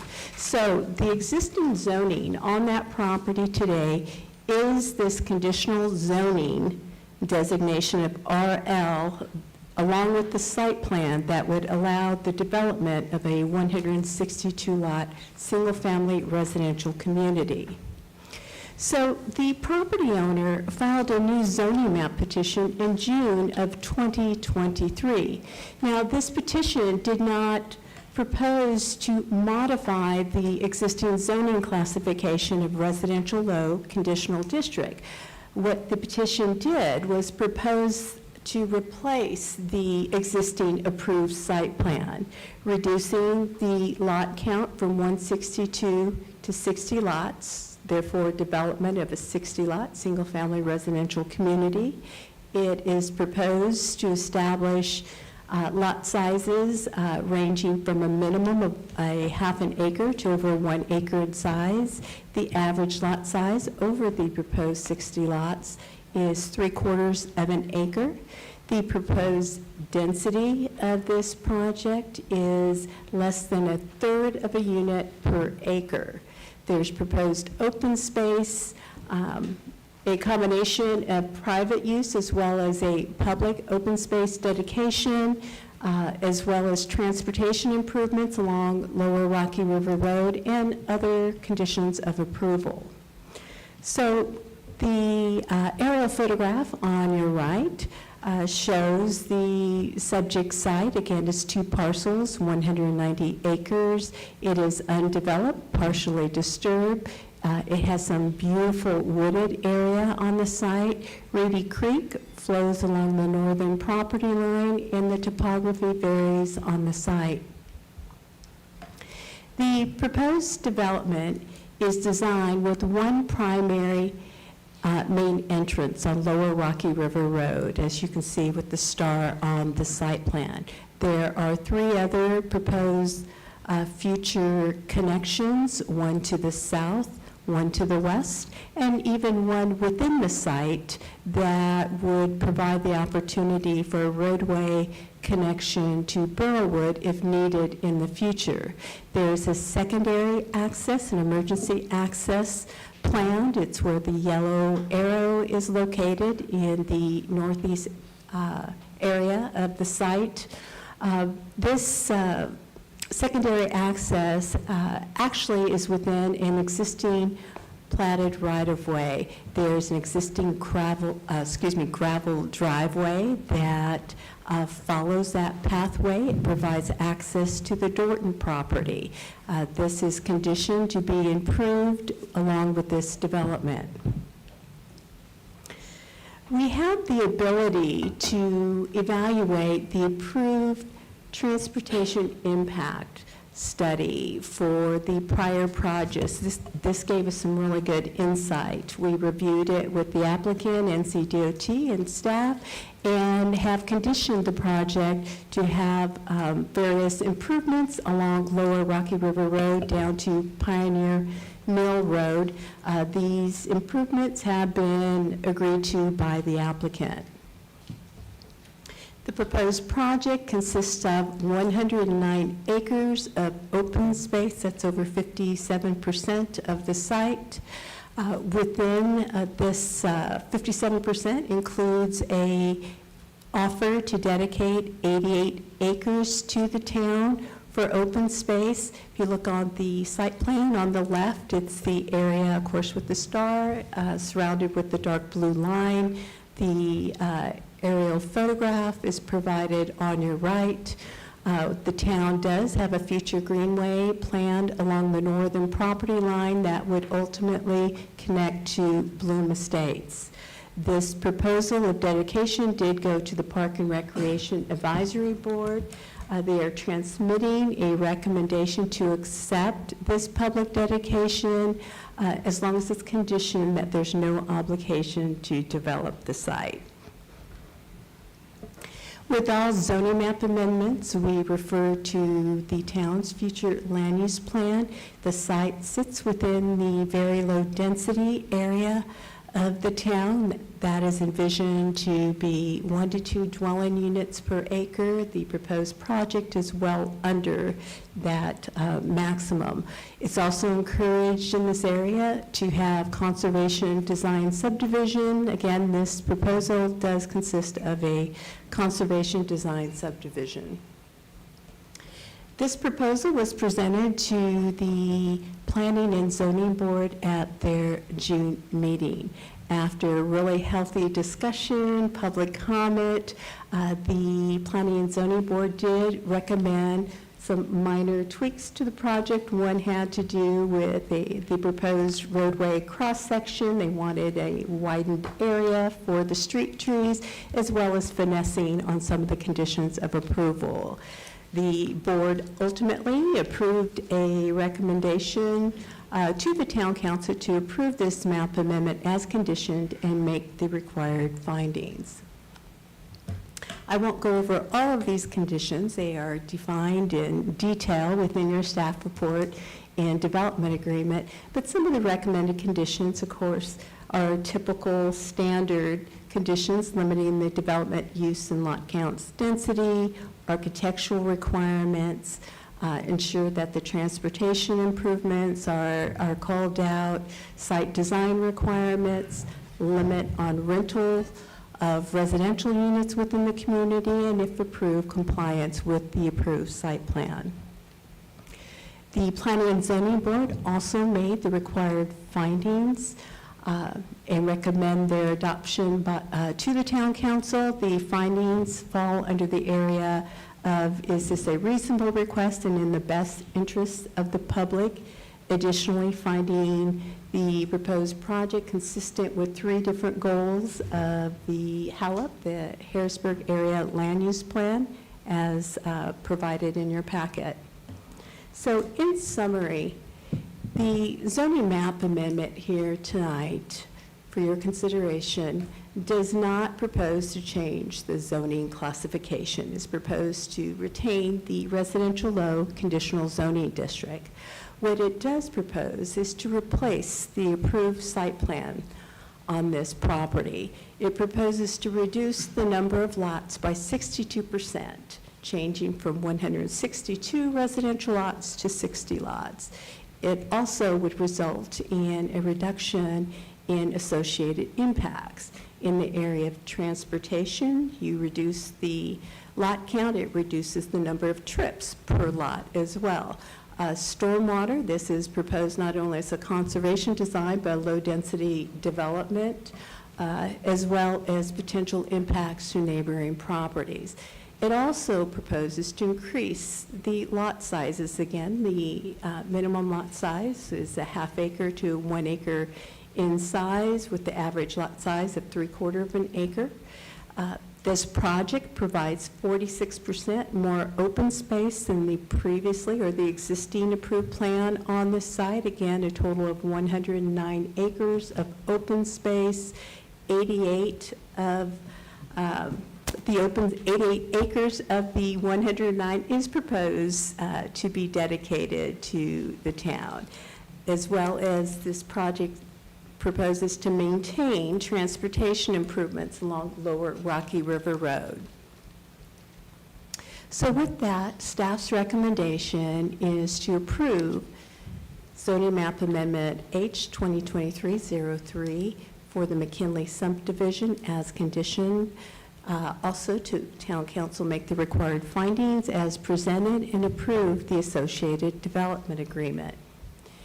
It is town council's policy related to planning and zoning matters to approach a zoning map amendment in a two-step process. The first meeting here tonight would be to conduct the public hearing.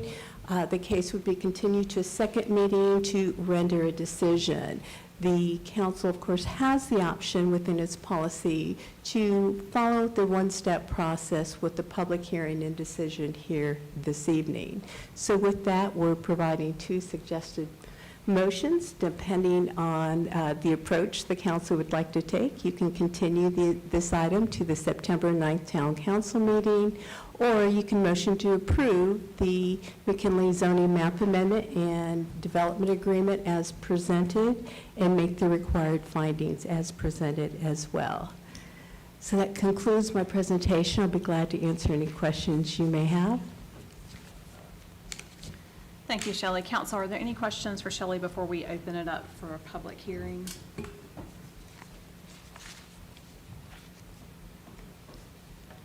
Going once? Thank you. Thanks, Shelley. At this time, we'll open the public hearing. We did have a sign-up sheet. We have two names on that list. The first one is Andrew Allison. If you'll just state your name and address for the record, please.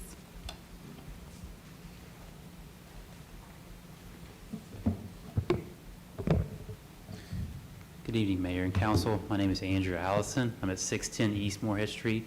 That's in Charlotte. I am the civil engineer representing the developer on this project, and I don't really have any more details to offer you other than what Shelley's already presented, so I figured I would make myself available for questions and answer anything you may have about this project. Thank you, Mr. Allison. Council, are there any questions for Mr. Allison? Thank you very much. Thank you. Next on the list, we have, is it Steve? Oh, I'm going to mess up that last name. Good evening, everyone. My name is Steve George, 507 Rockcastle Drive in Cary. I am the applicant for this site. And again, I can't really add much here, but I'm here to answer any questions or any concerns you may have. I do have a question. Looks very generous, 88 acres. Is there a motivation behind that 88 acres that you got? Is it undevelopable? You found rocks, Indian burial ground, power lines? What's the deal? It's not undevelopable, but it's got some challenges. It's very, that's where the rock starts behind on the northwest side of the creek. So this new design, we don't have the expense of crossing the creek. We don't have all of the blasting that would be required in that back section. It is very, very rocky, back there. So that's one of the reasons. Tough road. Okay. Are there any other questions for Mr. George? Thank you. There was no other individual signed up for public comments. Is there anyone in the crowd that we missed that did not have an opportunity to sign? Okay, at this time, the public hearing is now closed. Are there any formal comments from council? I have a few. Okay. Councilman Patrick and myself are the only two still at this dais that were in this vote, and we were against it. I've told Mr. George I'm still against it. Mr. George felt that he needed to remind me that, oh, it's not for approval, it's for a reduction. I get that. I totally get it.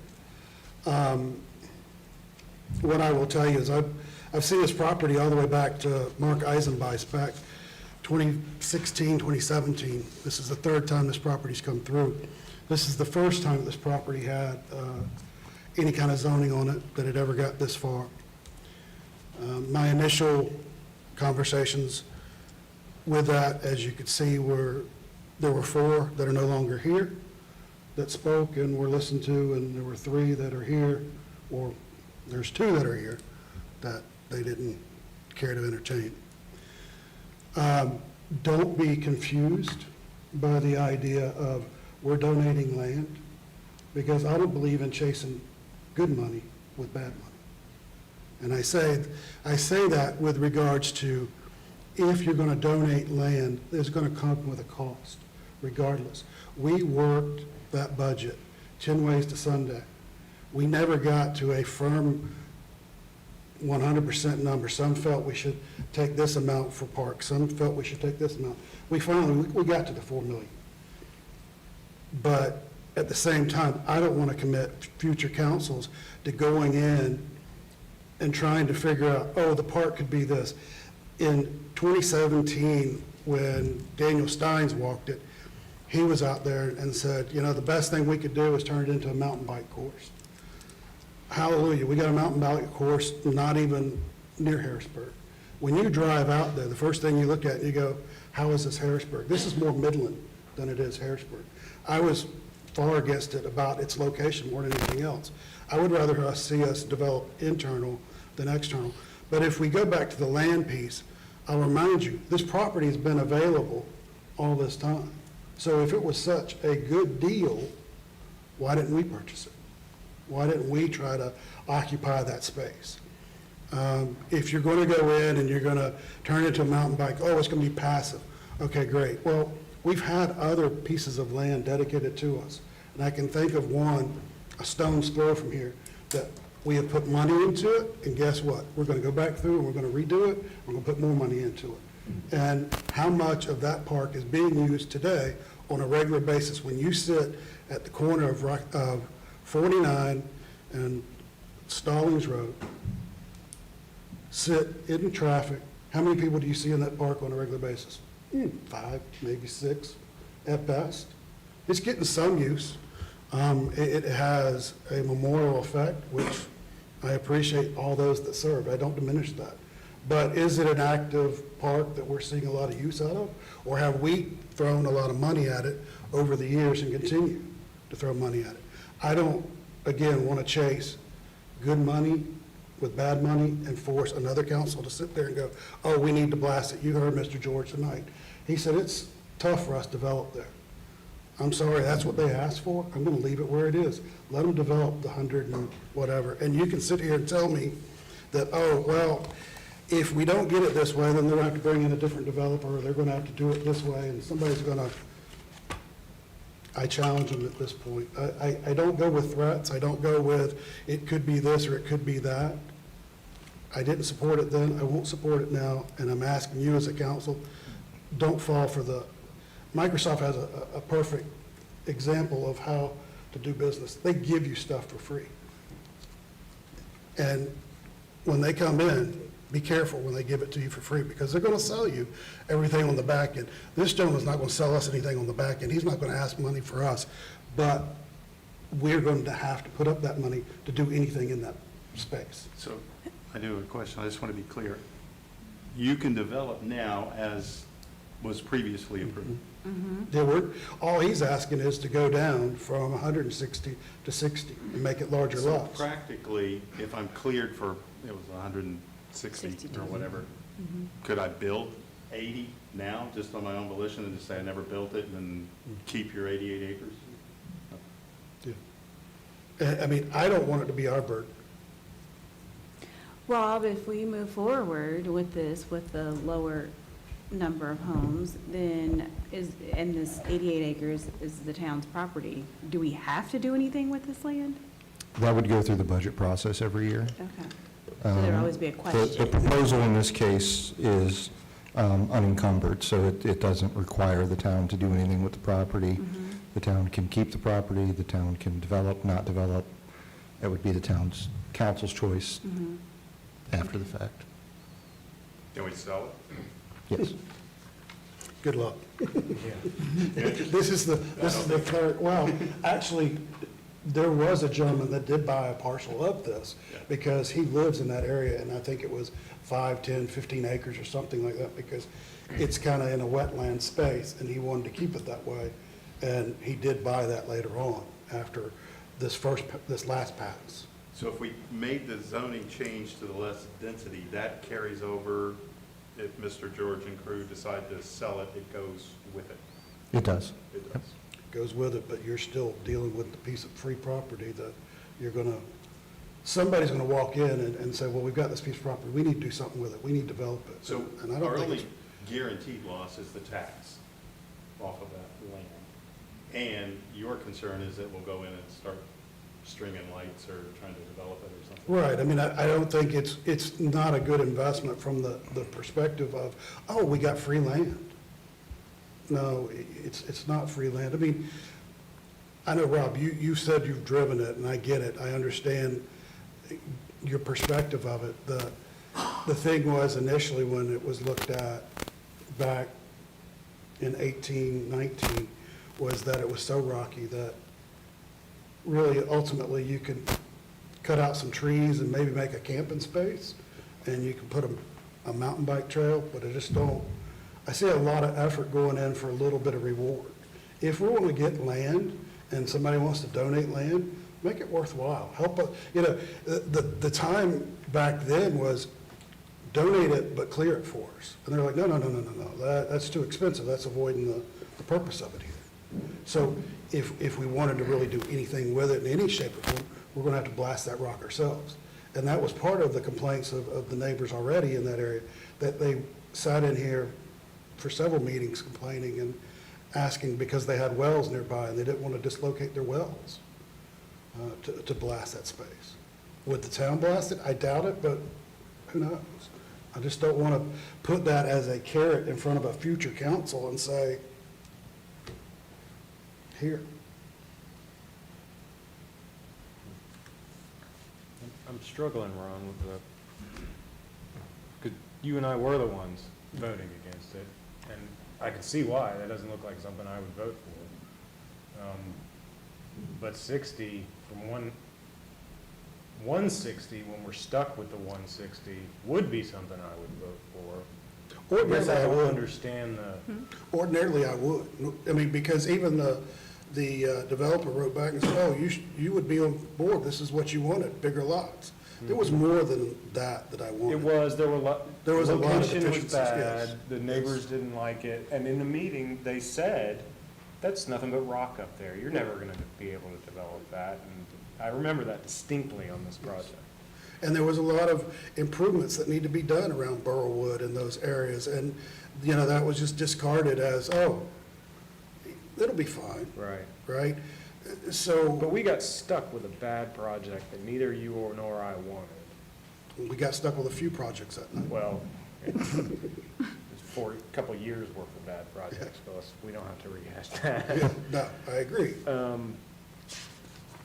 But they could build this, or we could accept a lower one and they can build that, and I fail to see how there's a loss for us. Maybe I'm just not understanding you.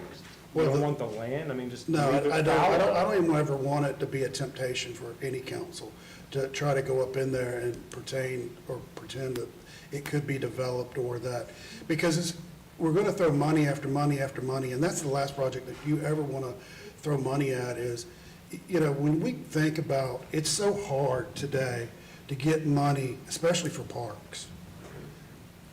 That's why I don't want to even dangle that carrot and go, oh, you got this piece of property over here. Because, like, if I look at a dollar today and it's park dollar versus general revenue dollar, park dollar is like 3 to 1 to me, right? It's that rare. So when you get it, protect it. Don't throw it away and go, yeah, we'll chase this one day. Is on our Parks Master Plan, is that a designated area? The greenway there is. The So greenway is. Bloom Estates that goes behind Bloom South backs up to the creek that we go here. So there's the greenway that we connected both Blooms, and then there's the greenway that goes through Bloom Estates to the east that would go into this area. To your point of the Parks Master Plan, there was plenty of discussion of a variety or diversity of parks that we have here. So sorry, I got distracted by that. But my question is, if council at some point were to decide to make that a passive park, or however we decided to use that, I guess, what liability does that create for the town if we move forward with that angle, like, and a cost associated with it if it's already a very rocky area? Yeah, I mean, from a staff standpoint, there's nothing in addition to what Councilman Smith brought up tonight. I think I mean, you see the project on the agenda, it has staff support. It's been approved by the Parks and Rec Board. Jim and I went out and looked at it. Ron and I have had passionate conversations back and forth about it. You know, I think this is one of those projects that, from a staff standpoint, we don't have to do anything to it Yeah. if we don't want to. Now, is there a temptation of future boards and things like that? That's a decision for the council, that's not a staff decision. But from a staff standpoint, we don't have a dollar in it until we decide to put a dollar in it. Agreed, and as I'm with Ian on, if it's, the argument for at least 3 years has been larger lots, this fits the bill. But it's been more than that. That's what I'm saying. It wasn't just larger lots. And that's what the developer came back and said, oh, you just wanted, no, we wanted more than that. We were asking for more engagement with the community. We were asking for improvements to Burrowwood, and the whole location was just horrible to begin with. So, you know, it wasn't just large lots. That's just a small piece of it. Like I said, I just value our park and rec money so much higher than, don't give me your problem and make it my problem. And that's exactly what he just said. It's pretty rocky, we don't want to develop on it, you know. So here, you have it for free. And Ian, you brought up about, one of the discussions you remembered hearing was the blasting and the tanks and all that. The other was the traffic. That at that intersection, I guess the line of sight, and so, I mean, I would imagine the neighbors would prefer none of that be built, but that's a pretty big distinction to go from 162 to 60. That's a lot less traffic than what was originally proposed. And they're still keeping the. I guess, but And you're still not fixing. presenting to me a new project. You're presenting a project that has been approved, and if, you know, the housing market, you know, goes vertical, then they'll go build the 160, and they'll use the development, you know, the one they have approved. So basically, you can claw back some stuff here that we were unhappy about the first time. Right. I fail to see how that's a failure, because it's just an asset. They'll just sit on it until the land in Harrisburg is worth twice as much as it is now, and they'll go do the blasting at the rocks. On the off chance that a future council might be dumb enough to go, you know, all of them go undertake this, you know, terrible site. And, you know, if that's the case, then it is what it is, but why lose this opportunity now? Otherwise, they just build the thing when it works economically. It's just a calculation. The pro forma doesn't work right now. We get to claw something back. Why not? So we have two options this evening. We can either, we've had the public hearing and have the final decision moved to September, or we can have a motion to approve tonight since we have held the public hearing. The way I see it is like, we can just preserve it as woods, like just undeveloped land. We all know it's not really developable. And what I'm concerned with Harrisburg, I see they're moving into like the lots that they considered not so good, like they're gradually filling them in with houses. Doesn't matter if your backyard is like this or flooded or all that. So eventually, I feel like if this continues to stay approved at 162, and it's already approved, like this is our chance to reduce it. So what's the cost from the county that we hold onto this land? You repeat the cost? Well, there's a tax bill due every year, right? No, not for us. Not for us, but for county. You still pay county tax. No, the town doesn't pay county tax. The town doesn't pay property tax. So that would be So it's totally free unencumbered, land. tax-free. Correct. And can we put in the notes that we want? The coyotes, they need Let somewhere to coyotes go hang if we out build on this it. greenway. They're being pushed out everywhere else. The greenway on it. I'll take 90 acres back, thank you very much, up against my note. Yeah, like when it buffer first came. against sound and, you know, all of that. And can we put in the notes something that you know, what guides us is we want it to be preserved as just undeveloped, like free space. Like, we're not, it seems like none of us want it to be a park. Well, we can do that right now, but we cannot do that for Right. future councils. That will be their decision at every budget year. Yeah. I mean, they would have to donate it with the restriction, the way I've always understood it. If, it's just like, we have a property in Concord that belongs to Harrisburg. It's an old fire station off Old Charlotte Road. It can only be a fire station. I mean, even if we knock it down, it's got to be a fire station. It was deeded to us as a fire station.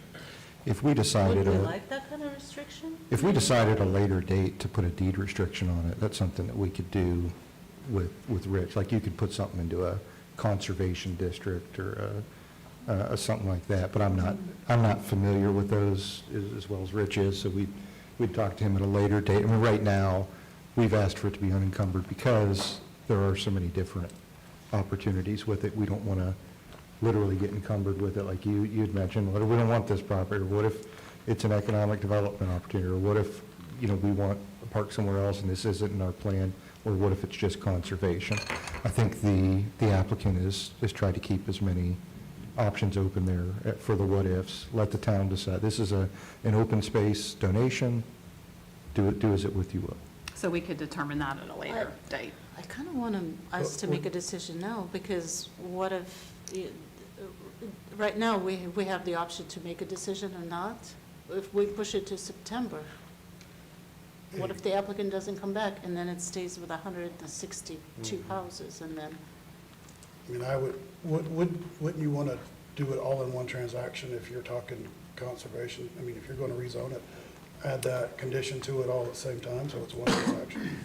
I make sure I'm understanding the question right. I think there's two different questions being asked. One is, do we want it to be a conservation piece of property? The second is, do we want to approve this public hearing tonight to just have it done? I think the latter question is, again, that's a council decision of whether you want to do that tonight. You're allowed to do that. It's within your rights. Certainly, the applicant can pull their application at any time. That's within their rights as well. The former, the question of whether it should be conservation or not, I would encourage you to kind of do your due diligence. Things that aren't developable for homes aren't necessarily the same things that aren't developable for other things that you may or may not want to do. So I wouldn't rush into that part of it. It's certainly the easy option. You don't have to do anything with it.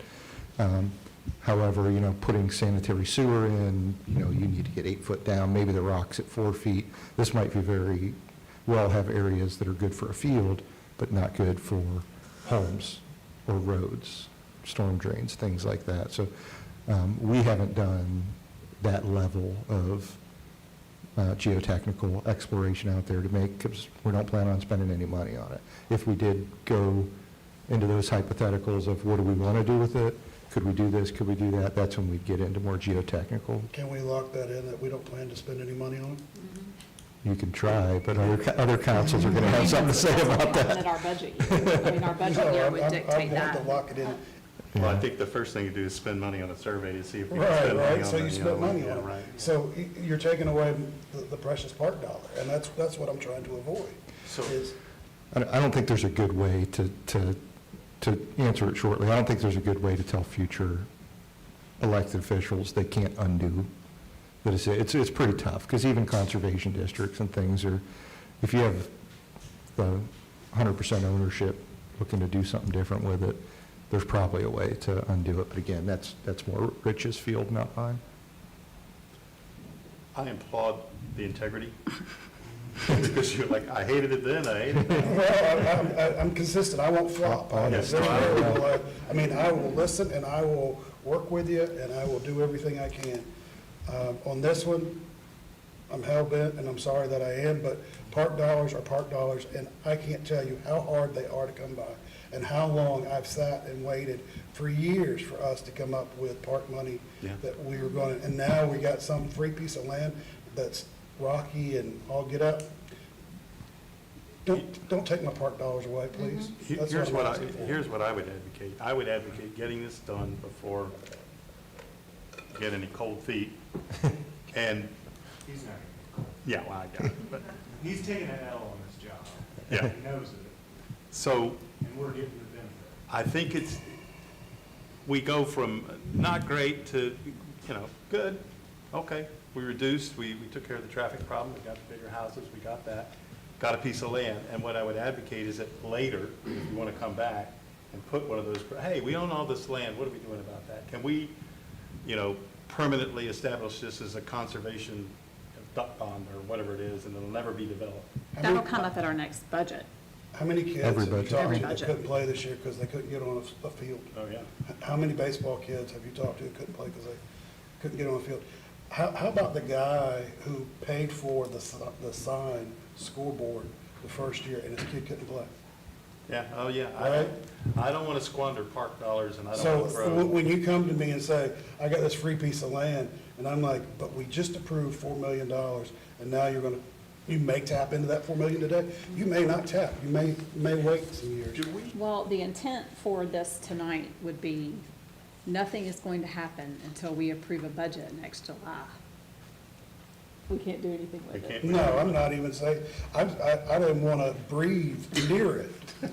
That's got how it. precious the dollars are. Whistle when you walk. I I'm got sorry. it. I mean, I've it heard is what it is. But I've heard several that feel there's an appetite to push that through this evening and then look back Yeah. at our options for the donated land later. Mm-hmm. So with that, is there, Can I ask one more clarifying Yes, of question? course. Just a clarifying question. With the donated land, there is or is not a time restriction on what we decide to There's do not. with that? Okay, thank you.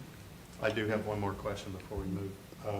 Do we own any land now Like, that we are tempted to turn into parkland, or have we, not any big swaths. We have about 6 acres south so this is of, our first car, right, that we're buying here? Mm-hmm. And now we're going to say, are you going to put gas in it? Are you going to paint it? And It don't even have an engine. it doesn't have any. And you're lucky if it's got 4 wheels. I would say it's probably got 2. We can fix it up. It's a jalopy. Right. All right, so we don't have any similar situations like that? we don't, no. Okay.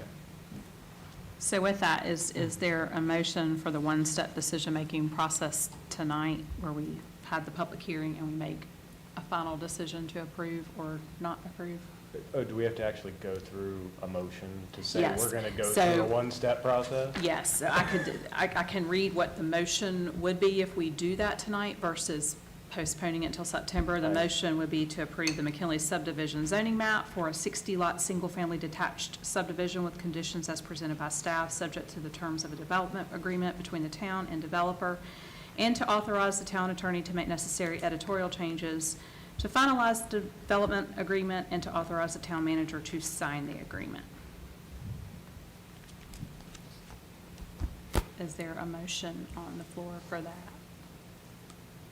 Motion. Is there a second? All in favor? Opposed? Motion is carried. Thank you. There is a consistency statement that needs to be done with this. Motion to approve the following consistent statement. The town council finds this map amendment is consistent with the applicable common decision criteria found within section 145.01.07 and specific review criteria within section 145.03.03 of the UDO and with the HALO. Is there a motion to approve the consistency statement? Motion. Is there a second? Second. All in favor? Opposed? Thank you, the motion is carried. Thank you very much. That was all we had for public hearings this evening. We will move into old business. I believe Shelley will be with us about the annexed Moorhead properties. Thank you, Mayor and Council. So this is a continued item, the contiguous annexation petition for 2 properties located on Moorhead Road, consisting of just over 2.5 acres in total. Now, the purpose of this petition is to obtain access to town utility services to develop the site for single-family residential homes. It is staff's recommendation that we continue this item to the September 9th Town Council meeting. Now, the public hearing for this annexation petition was held back last month here at Council, July 8th, in which the annexation petition was presented for 2 properties located at the intersection of Rocky River Crossing and Moorhead Road. Now, these 2 properties are located within the town's ETJ area. As such, the properties have Harrisburg zoning classification on them. The existing zoning is the residential medium zoning classification. Now, again, the purpose of this petition was to annex the properties, to provide access to town utilities in order to subdivide these into residential lots for single-family residential detached homes under the existing zoning classification. So at the public hearing, there was a lot of discussion. Council requested that the annexation be accompanied with a conditional zoning petition in order to apply the standard conditions associated with residential development requests. After the discussion, a motion was approved to continue this item to tonight's meeting. Now, after the public meeting was held last month, staff consulted with the town attorney regarding this particular case and the process options. And what was determined is there's actually 2 avenues, 2 options to attach conditions to this annexation petition. One would be going through the conditional zoning process. The other would be to enter into a development agreement with the applicant, because again, there's existing Harrisburg zoning classification on the property, and they are not proposing to change that. After clearing the options with the town attorney and discussions with the developer, the petitioner does request to follow the development agreement approach. Staff has been working with the town attorney in the preparation of the development agreement. We have a draft in the works, conditions that are provided in this draft include conditions related to use and building type, the architectural requirements such as the primary cladding material, no exposed concrete foundations on any side of the dwellings, the requirement to construct a sidewalk on Rocky River Crossing connecting to the existing sidewalk, compliance with all local, state, and federal regulations, as well as compliance with town development standards. The applicant has provided this concept subdivision layout as well as some concept architectural photographs. This will be included in the development agreement. It is staff's recommendation that you continue this item to the September 9th Town Council meeting, allowing staff time to firm up the development agreement as well as process the required legal notices for the public hearing associated with the development agreement.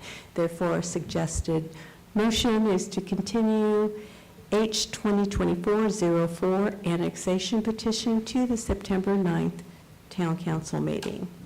That concludes my presentation. I'd be glad to answer any questions you may have. Shelley, to be clear, there will be another public hearing at the September 9th meeting, and then we would have the option to make the decision then? That's correct. Okay. These would have to be processed as 2 separate items. So the development agreement has to have a public hearing and be advertised. We've already had the public hearing for the annexation, so they both will be considered at the next meeting. Thank you. Mm-hmm. Are there any other questions for Shelley? I don't see, is it Gaddis, is that his name? Yes, the petitioner. But he's okay with the way all this is going? Yes, we are coordinating the draft agreement. He prefers the development agreement approach. We will be continuing to work with him and his attorney on the finalization of the agreement. All right. I hope we're not being too hard on them. I mean, they're a small company, you know what I mean? We just had this discussion about trying to get things done here. It's a really simple agreement. It's a couple pages. Yes, Okay, it is because I see slimmed like, down. now he's having to do site plans just to show a sidewalk, and he's like, Those are guys, all- I just want to put the It's a sidewalk. concept, You know yeah, what I it's mean? not a full, Okay, and this carries with the property no matter what? and all yes, that? it Okay. transfers. And that's what prompted that, was I just, as I was coming back home. Did you listen to the old I was, ones? I was Yeah. listening to it through my phone, and going, man, we've got to be able to set some of this stuff up before Yeah. it comes in, so. So with that, is there a motion to continue this item to the September 9th? So moved. Second. All in favor? Aye. Any opposed? Thank you. Thank you. Motion is carried. New business, we've got consideration of the cellular equipment lease agreement extension with Verizon Wireless, and Mallory is with us this evening. Good evening, Mayor and Council. Good evening. Pretty straightforward new business item tonight. That Verizon Wireless seeks to extend its lease agreement for rental space on the town's water tower. The current lease agreement expires in March 2025. The amendment will add 2 5-year terms and will increase the rent starting April 1st, 2025 to $36,000 a year. That gets paid in monthly installments to the town. It'll have an annual rent increase on it of 3% every year, and we negotiated this up from what it would have been in 2025. It would have been just at $32,254 based on that 3%. Got them up to $36,000, which we wanted to do to account for inflation over the last couple of years. Per North Carolina general statute, the lease extensions require a 30-day public notice. We ran the publication on July 10th, 2024. The location of the tank is the older tank. We call it Tank 1. It's off of Rocky River Road. I put a picture of the Verizon equipment that's on the ground. That's the picture in the middle, and then the antenna is circled on the picture on the right. We recommend approval of the attached agreement. It's passive income for the town, and it requires no maintenance on the town or additional coordination aside from negotiating this agreement. The fiscal impact, like I mentioned, is $36,000 annually, increasing by 3% each year. It's been reviewed by the town attorney, and we will, the total fiscal impact over the next 10 years is $460,000. So a great passive income for the town, like I mentioned.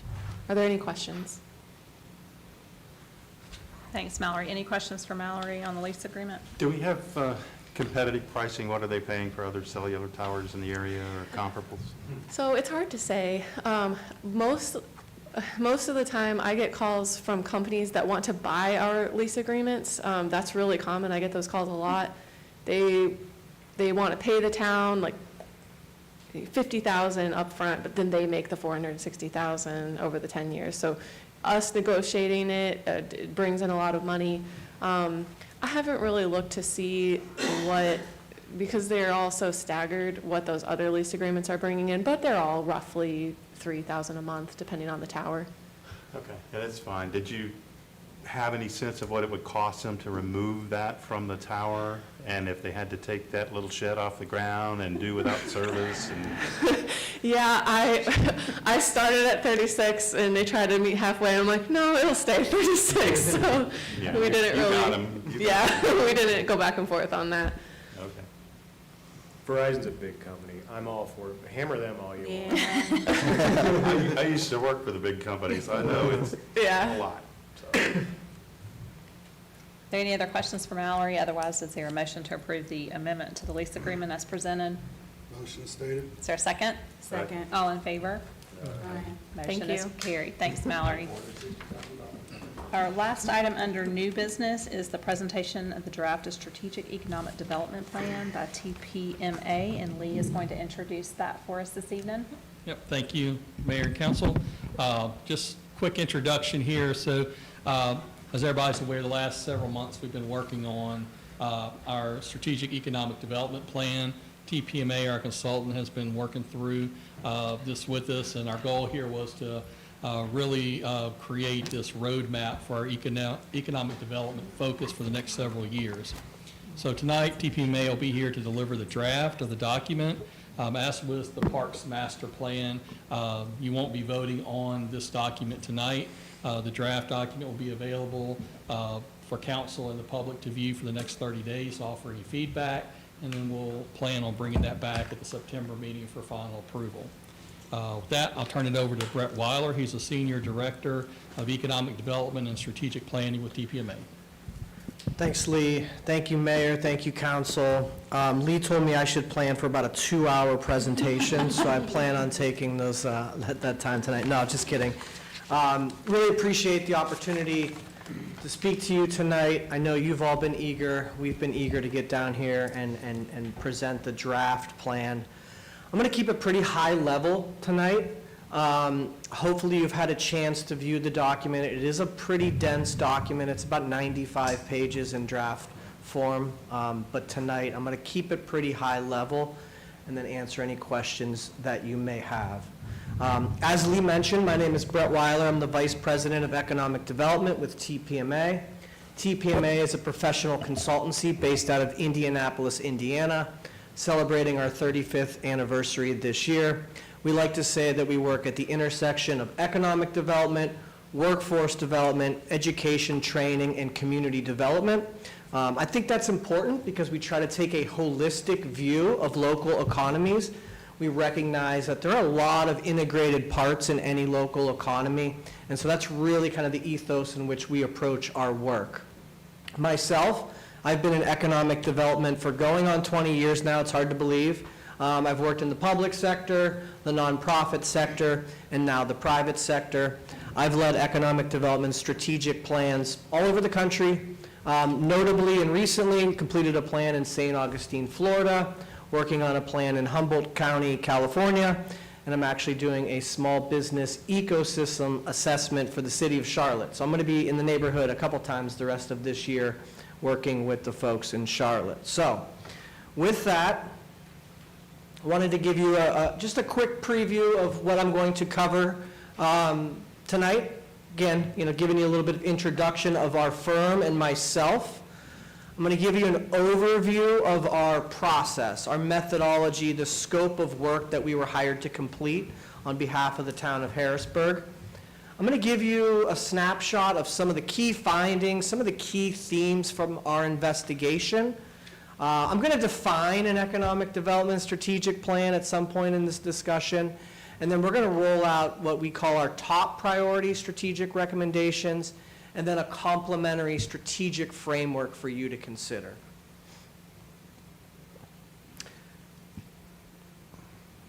I'm a little out of order. Here's a nice little write-up about our firm. I kind of gave you the Reader's Digest there. So what is a strategic economic development plan? We're really trying to do 3 things here with this plan. We're trying to understand where you are currently. What does your current economic base look like? From there, and we'll talk about how we do this, we try to understand where you want to go. What are the opportunities for your local economy to expand, to grow, to prosper? And then we try to help you figure out how you can get there. We try to develop strategies, tactics, identify resources, share best practices so that you can activate the plan once we've delivered it to you. The plan, this plan in particular, is intended to be about a 5-year plan. I do owe you an implementation matrix. I just remembered that. That is complementary to the draft plan that I submitted last week. The implementation matrix will outline timelines, metrics, desired outcomes, etc. So I'll get that to you when I get back to my office tomorrow. One thing I want to note here about this strategic economic development plan, we're asking these 3 questions, right? Where are we now? Where do we want to go? And how do we get there? Another way that I like to think about these plans is I try to simplify things. And for me, this plan is about how do we better support the businesses in Harrisburg, right? That's really what this is all about. How do we support the existing businesses? How do we help people start new businesses? And then maybe how do we attract a couple new businesses to town while maintaining the high quality of life that Harrisburg affords its residents? So our scope of work. The plan is built upon a foundation of what we call our discovery phase. The discovery phase included a pretty thorough review of historical documents and plans and strategies. The last thing we want to do is come in here and reinvent the wheel. We don't want to duplicate past efforts that didn't work. We don't want to contradict current plans. So we familiarize ourselves with existing and historical documents relevant to economic development in Harrisburg. We also take a look at a number of regional plans, state plans, to ensure that we're in alignment with the county, with the state, etc. With that plan review, we do some rudimentary desktop research, I would call it. We check out websites. We look at your business's websites, the town's websites. We just try to learn as much as we can at our desktops before we move into our next phases. We also do a pretty rigorous quantitative analysis of local economic conditions. We rely on publicly available data like the census. We also have access to a number of proprietary data sources. And then we also have a number of our own models or methodologies to do some forecasting and predictions to support some of the current data. And then we made a site visit. Two of my colleagues came down last year, spent some time with Zach, visited a number of key stakeholders, saw some key sites, interviewed some individuals across the community, but we like to put our feet on the ground and experience the community in person. We also had a chance to do that through a number of in-person focus groups where we invited community leaders, business leaders, representatives from the social services, elected officials, but we held a number of roundtable focus groups last year as well to derive more qualitative information, to add some color to the quantitative analysis that we conducted. We also distributed a community survey. We surveyed your residents. We wanted to help you and us better understand their knowledge of economic development and what they want their community to look like from an economic development standpoint. What businesses they wanted, what did they support, maybe what they didn't support. And then earlier this year, I think it was, we came back for a public open house and we rolled out some of the preliminary strategies that we were thinking about. We invited the public to come in, engage, participate, interact with us, and tell us what they thought about the preliminary strategies. Also included in the plan is a targeted industry analysis. This targeted industry analysis, again, was kind of built on a foundation of quantitative analysis.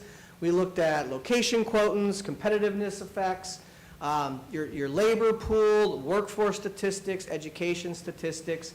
I'm not the data guy, so I probably won't articulate the methodology as well as it could be, but we really relied on the quantitative side of things to kind of start our list of industry clusters. And then again, we went back to that qualitative piece and stress test that with key individuals, team members at the town, looked at the community survey, really just tried to cross-reference the data with some of the qualitative feedback that we had garnered. We also looked at regional and state targeted industry analysis as well. We wanted to make sure that the industries that we've identified for you were well aligned with what the county was trying to achieve and what the state was trying to achieve. They're not the exact same lists, but we wanted to make sure they weren't contradictory. We wanted to make sure that they were complementary to the regional and state targeted industries. And then ultimately we organized those into two clusters. We have traded clusters and local clusters. The names kind of give them away, but traded clusters are typically selling product or services outside of market, thus importing dollars to the community, where local industry clusters are typically selling more at the local level. Those are more of your Main Street businesses, retail, restaurant, lodging, etc. We also took a look at the town itself. We conducted an internal assessment of economic development at the town of Harrisburg as it stands today. We developed a methodology to assess kind of what you're doing well, what you're maybe could improve, and maybe what you're not doing at all. And that assessment really kind of drove some of the recommendations that we developed. And that was really the culmination of the process, developing that strategic framework and implementation plan. In that framework, you'll see, again, those top priority strategies, which I'll discuss, and then a framework built upon what I believe is kind of the core of economic development. It's keeping the businesses you have, attracting new businesses, helping people start new businesses, and then maintaining that high quality of life and livability in the community.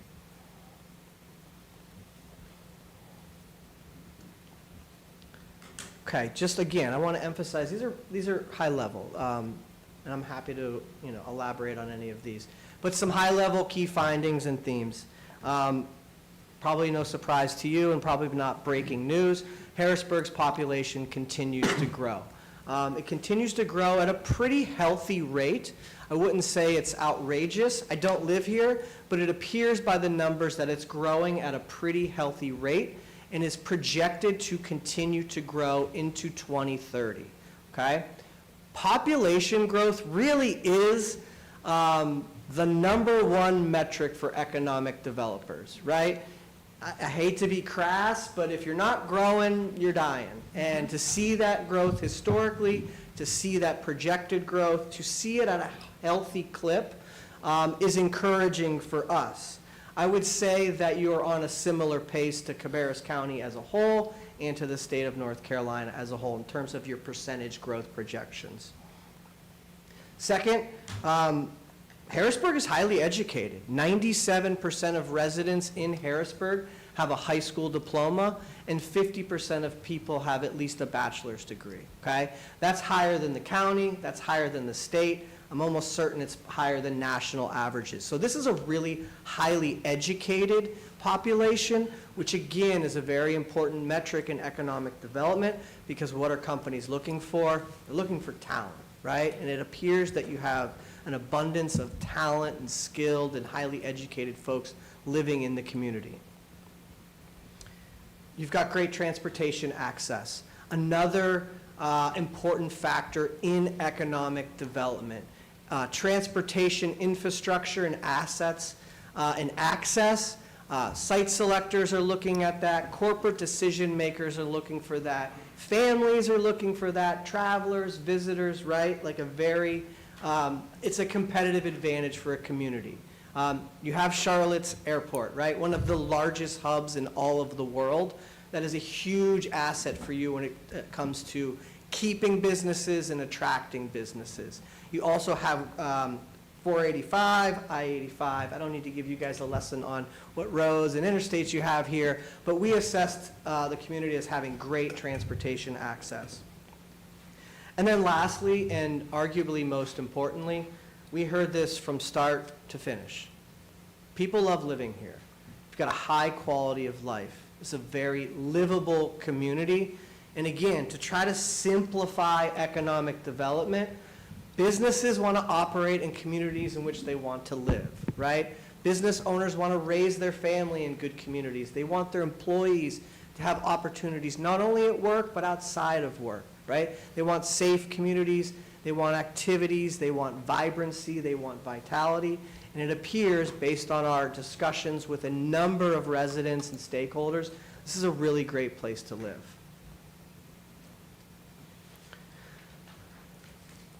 Now, my job is also to be constructive. And this is, I want to underline that word. All of our observations are intended to be constructive in nature, right? But one thing that we noticed, and again, probably not a surprise to many of you, but people are traveling outside of Harrisburg for work, okay? So you're a negative 4,000 net commuters daily, which means you have 4,000 more people traveling outside for work than are traveling inside for work, okay?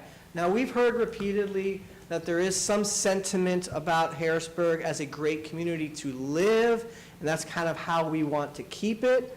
But we do believe that this is something that you should be aware of, need to be aware of. because if the commuting rates get too far out of whack, sometimes there is the potential to lose residents, right? They don't want to commute, they don't want to super commute.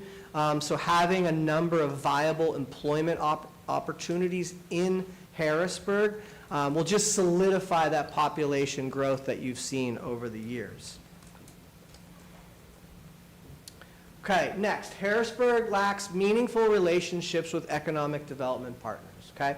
So we do have to say that throughout the process, in trying to partner, collaborate, even communicate with some of the regional economic development partners, we definitely picked up on what we thought was a disconnect. There was really no strong relationships, no dedicated team members that were fostering strong relationships with some of the regional economic development entities and the individuals that work there, okay?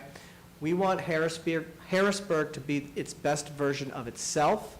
This plan is intended to drive Harrisburg, but economic development is a regional endeavor. It is a state endeavor at the end of the day, right? The world is getting smaller. You need to think regionally when talking about economic development. And so, again, kind of a prelude to some of the strategies. We really think there's opportunities to foster stronger relationships with these regional entities. A couple that we have written down here. Central Lena Economic Development District, the Cabarrus Economic Development Corporation, and then collaborating with the Economic Development Partnership of Carolina. That's the state entity, and I believe you have a regional office or a regional representative representing that state entity. Again, intended to be constructive in nature, but we think you're underinvesting in economic development currently. We were thrilled to hear that this council allocated some budget to a dedicated economic development division or personnel in this upcoming year. We think that is a great, great first step.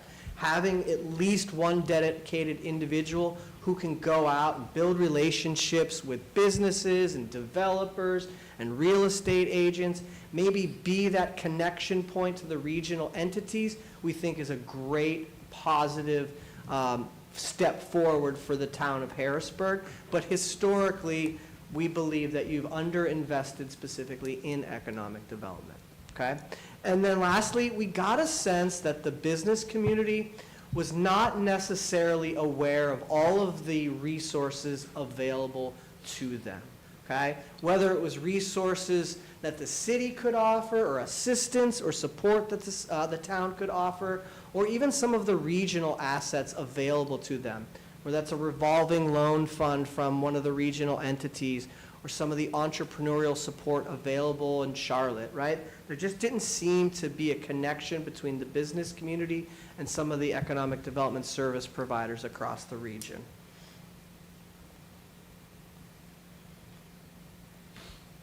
Okay, a couple key assets, advantages, and opportunities that we see. Again, we want Harrisburg to have its own unique identity, but you are right next door to one of the largest metros in the country, right? And they are rich with resources. And I think you should be intentional and thoughtful, but there are definitely opportunities to leverage some of the resources that Charlotte provides, right? They have talent. A lot of people, a lot of talent. They have a lot of anchor institutions, a corporate presence that small businesses could sell to or partner with. And then they have a lot of growing families that are maybe renting or leasing in Charlotte who are looking for that forever home in a community close by, and those could be your future residents. We also think Town Center is a gem. It's a highly walkable area. To really, with some thoughtfulness, some intention, can be an activity and commerce magnet, right? We do see a couple empty storefronts, a couple areas that can be, I think, better activated to become kind of that commerce center, that civic center, a place to showcase and show off your small businesses on a regular basis. But we love Town Center, but again, with some more intention, we think it can be even more than maybe what it is today. Moorhead Road. We've learned about Moorhead Road through our desktop research, some discussion with staff and stakeholders. Again, great transportation access and infrastructure, which again is critically important to industry and commerce. We believe that some additional investment, some intentionality, some infrastructure incentives could unlock the potential for a high-tech business park with some visioning, okay? We also believe that that area could support the Charlotte Motor Speedway with lodgings, attractions, retail, restaurants, et cetera.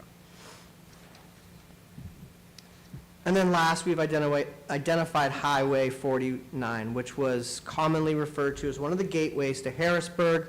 It's convenient, accessible. You're already starting to see some development there.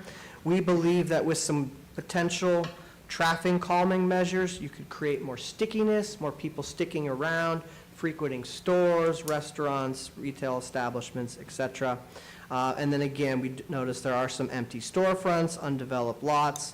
Again, with some vision, some resources, some intentionality, could be a potential tech hub, business park, distribution businesses, or again, could also go back to the retail, restaurants, and lifestyle amenities populating that area.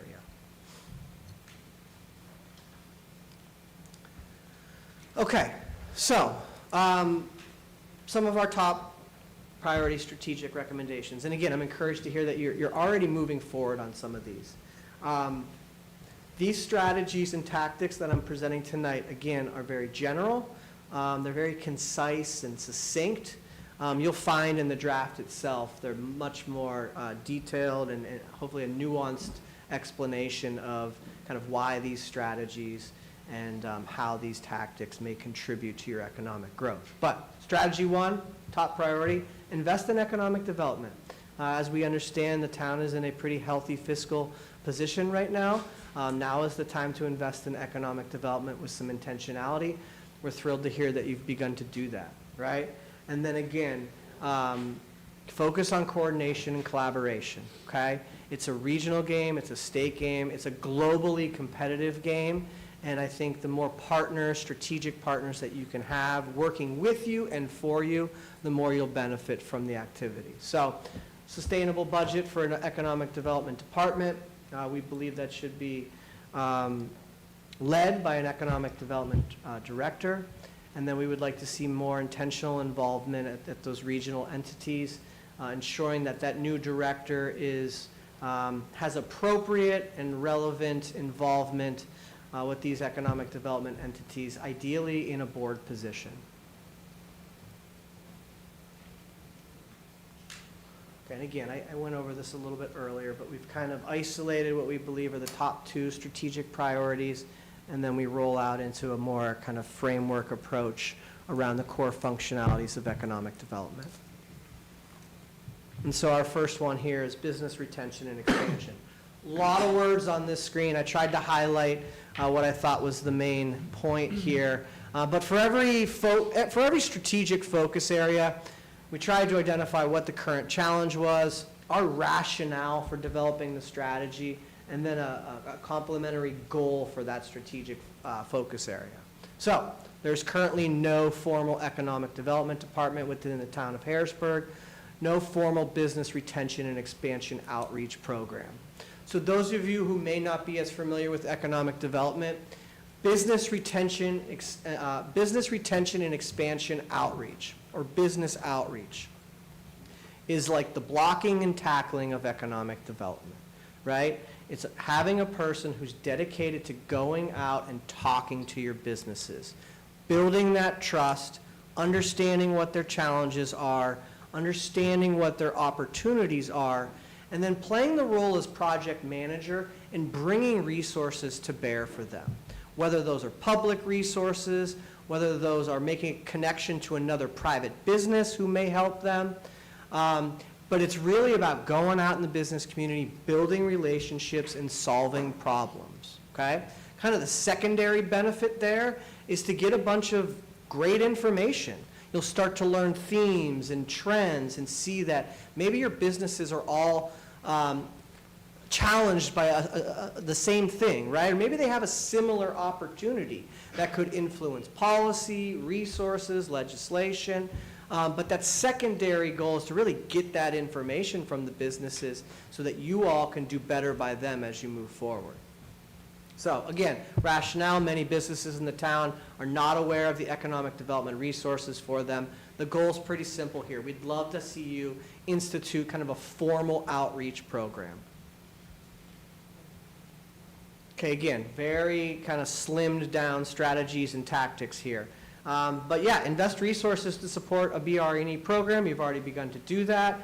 Through that outreach, begin to analyze and evaluate the business climate in Harrisburg. Get that primary data from your businesses to understand what hurdles, what challenges, what they're facing, right?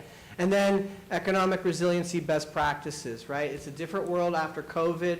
Economic disruptions impacted small businesses more than anyone, right? As you're developing your BR&E program, be mindful of resiliency and how you can support them from any future inevitable economic development or economic disruptions, okay? So again, a staffing plan and a budget. We think the department, whoever is leading this department, meet regularly with town council. Open up two-way lines of communication so that they can tell you what they're hearing from your businesses. You can ask questions and hopefully come up with some solutions, right? We also think through the outreach program, you can conduct that annual survey to get some of that more primary data. And then we would strongly consider constituting a small business committee to let the small businesses come in with some regularity to communicate to you the challenges that they're facing or the opportunities that they have.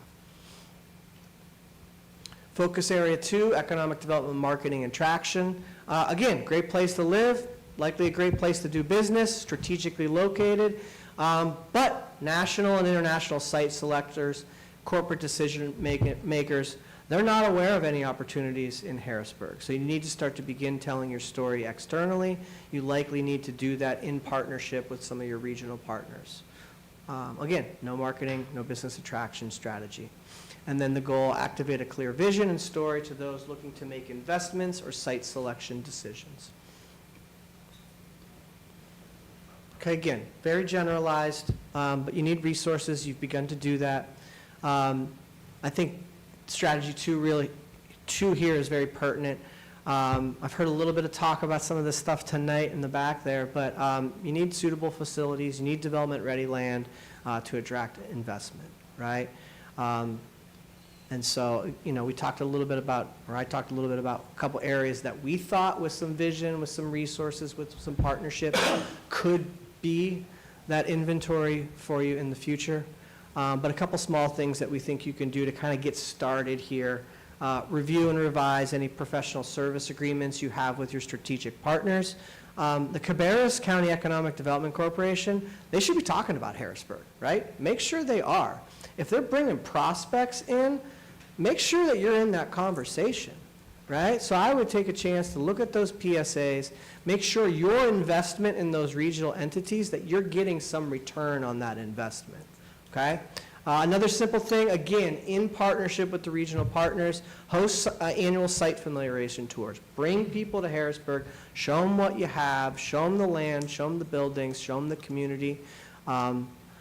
They can tell you maybe what they like, what they don't like, what needs to be improved, where investments could be made to make an investment decision easier for them, right? And then we know you've recently done some of this, but continue to reassess your incentive policies to ensure that is well aligned with the types of industries that you're trying to attract to Harrisburg. Okay, strategic focus area 3, entrepreneurial support and small business development. Again, as we can tell, really no cohesive network supporting small businesses. No cohesive network supporting aspiring entrepreneurs. They require the most support. They require a number of resources, wraparound support services, capital, technical service. They require the most support, so we suggest looking at some of the existing regional partners, thinking about maybe what's missing in the market, and ensure that you have the wraparound services available to support those aspiring entrepreneurs. Formalize this business support ecosystem, and then talk about your businesses more, showcase your businesses more, show them that support. We're not aware of any networking events to help facilitate connections between small business owners and aspiring entrepreneurs. A very simple suggestion, again, constructively, we did sense that there were at times some adversarial relationship between businesses in the town. Something very small, send welcome packets, right? Go visit them at their grand opening. Send them a packet of information about all the resources at the town of Harrisburg, and again, with all your regional partners. And then again, create more opportunities to showcase the small business community in public and civic spaces. So, again, succinct, kind of slimmed down for the purposes of this presentation. Also, what I would characterize as some low-hanging fruit. Okay, there are some strategies and tactics that are intended to be more 3 to 5 years, but I tried to showcase tonight some of the incremental steps that we believe you can take as a community at your size to begin to really do economic development with real intention. I thought it was done. I haven't looked at this slide deck today. Quality of life, right? Again, it's got to be a place people want to live, where investors want to invest, where they want to raise family, where they want their employees to live. And again, we hear so much about the small town charm. I feel it, I see it, I experience it the few times that I've been here. We believe that there should be a better integration with economic development priorities and some of your more traditional planning activities, long-term planning, infrastructure modernization, placemaking initiatives. And again, at the end of the day, it's really just about creating community pride and connectedness. So again, let those economic development leaders sit at those tables during those planning exercises. Make sure their perspective is in the room. Make sure that these long-term planning initiatives, these comprehensive planning initiatives, make sure economic development priorities are a part of that discussion. Talk to your regional, state, and federal elected officials, right? Understand where the resources are, where the funding is. Make sure they're all speaking with one voice about your community at the Capitol or in DC, right? You don't want them going down there with mixed messages. Make sure your elected officials are all speaking with one voice about what you need to grow and prosper and thrive. Again, town center, we think there's a ton of potential there, using the overlay plan to inform some of the tactical steps to activate the center.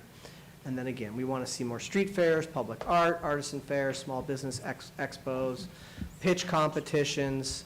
We want to see your small businesses out so people can experience them, frequent them, spend money with them, et cetera. So that's the last slide.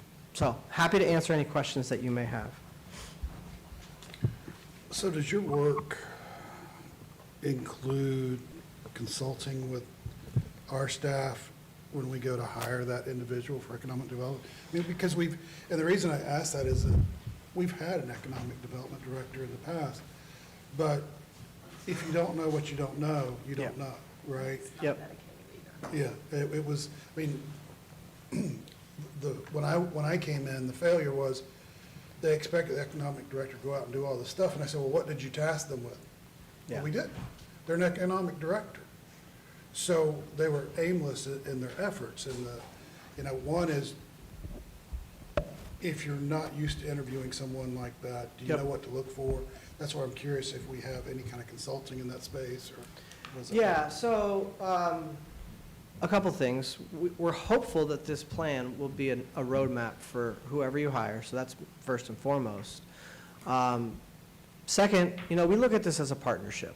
The last thing I want to do is drop this on Rob's desk and say, nice knowing you. So yes, we're always open to supporting, advising, consulting on any hiring decisions, job descriptions, even maybe where to find talent. With that said, we're running a business as well, so kind of the intensity of that engagement may dictate further discussions on any contract extension. But I'm not interested in nickel and diming you, like, I want to support you. So short answer is, yeah, like, we'll help you out. If you're going out to market to try to hire someone with the right credentials and experience, I'm certain that we can help you kind of narrow your vision on where to look. Thank you. Yep. Is there a, I'm going to use an old term here, a best-in-class already in our neck of the woods where we could get an access to that Rolodex, there's where I dated myself, to say, I know who to call on day one, and I've done this, and I know who to talk to in Raleigh and Washington, and, in Centralina boardroom, and Charlotte to get them over here, and So you're speaking of like a best-in-class, like individual, not well, necessarily an individual organization and to look organization to? that does it well, and I'm looking for the number 2 individual who's pent up somewhere and can't get out. from the Yeah, guy who's yeah, really doing that's it kind of well. how I landed over here. Corporate world. Yeah, let me think about that. So there is a certification, right? It's, there's a Certified Economic Development Professional certification. It is a very exclusive certification. The pass rate on the exam is like 15%. So there are CECDs out there that have, earned the certification through kind of an academic pursuit. Economic development is not an academic endeavor. It's a real-world endeavor. No offense to academics or academia, right? I have degrees. But there is a little bit of art and science to this stuff. And I think, again, with some counsel and advice for Robin Lee and the team, like, we can maybe help you kind of narrow it down. But yes, I've got some organizations that I can put on your radar and some people that I can put on your radar. We just interviewed 85 economic development professionals in the city of Charlotte over the last 2 months. And some pretty impressive people that may even... Just give us the top one we're going to recommend. may already even be living in or near your community. So yes, short answer is yes. Like, we know some communities that are doing it right, we know some organizations that are doing it right, and we've been fortunate enough to cross paths with a number of individuals, and there is ways to kind of narrow your search by looking for folks with that certification. Any other questions?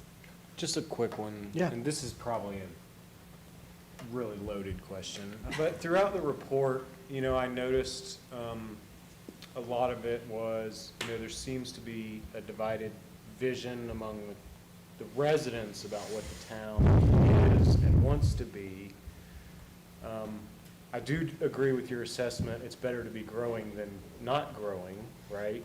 And there's always going to be those folks that just want to move in and shut the door behind them and never build anything else.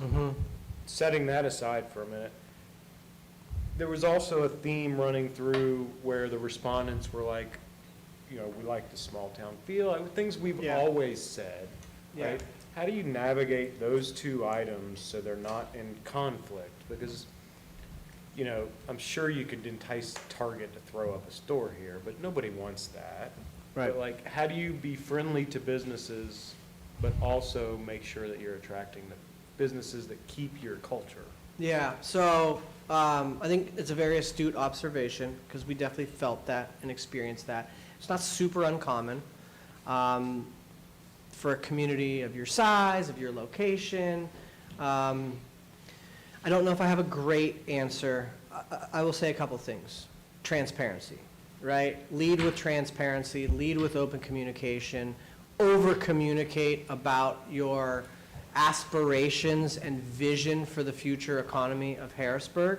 I think if you're open, transparent with the residents, I think you are going to eliminate some of the potential dissent.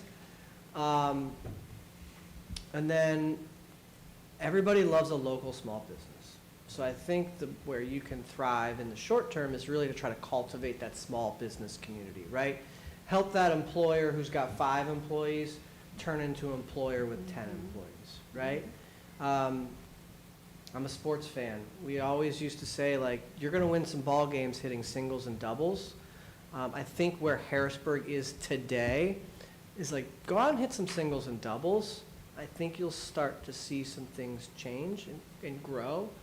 And then being opportunistic for those larger investments, I think being transparent and open about them is probably the best advice I have on the spot.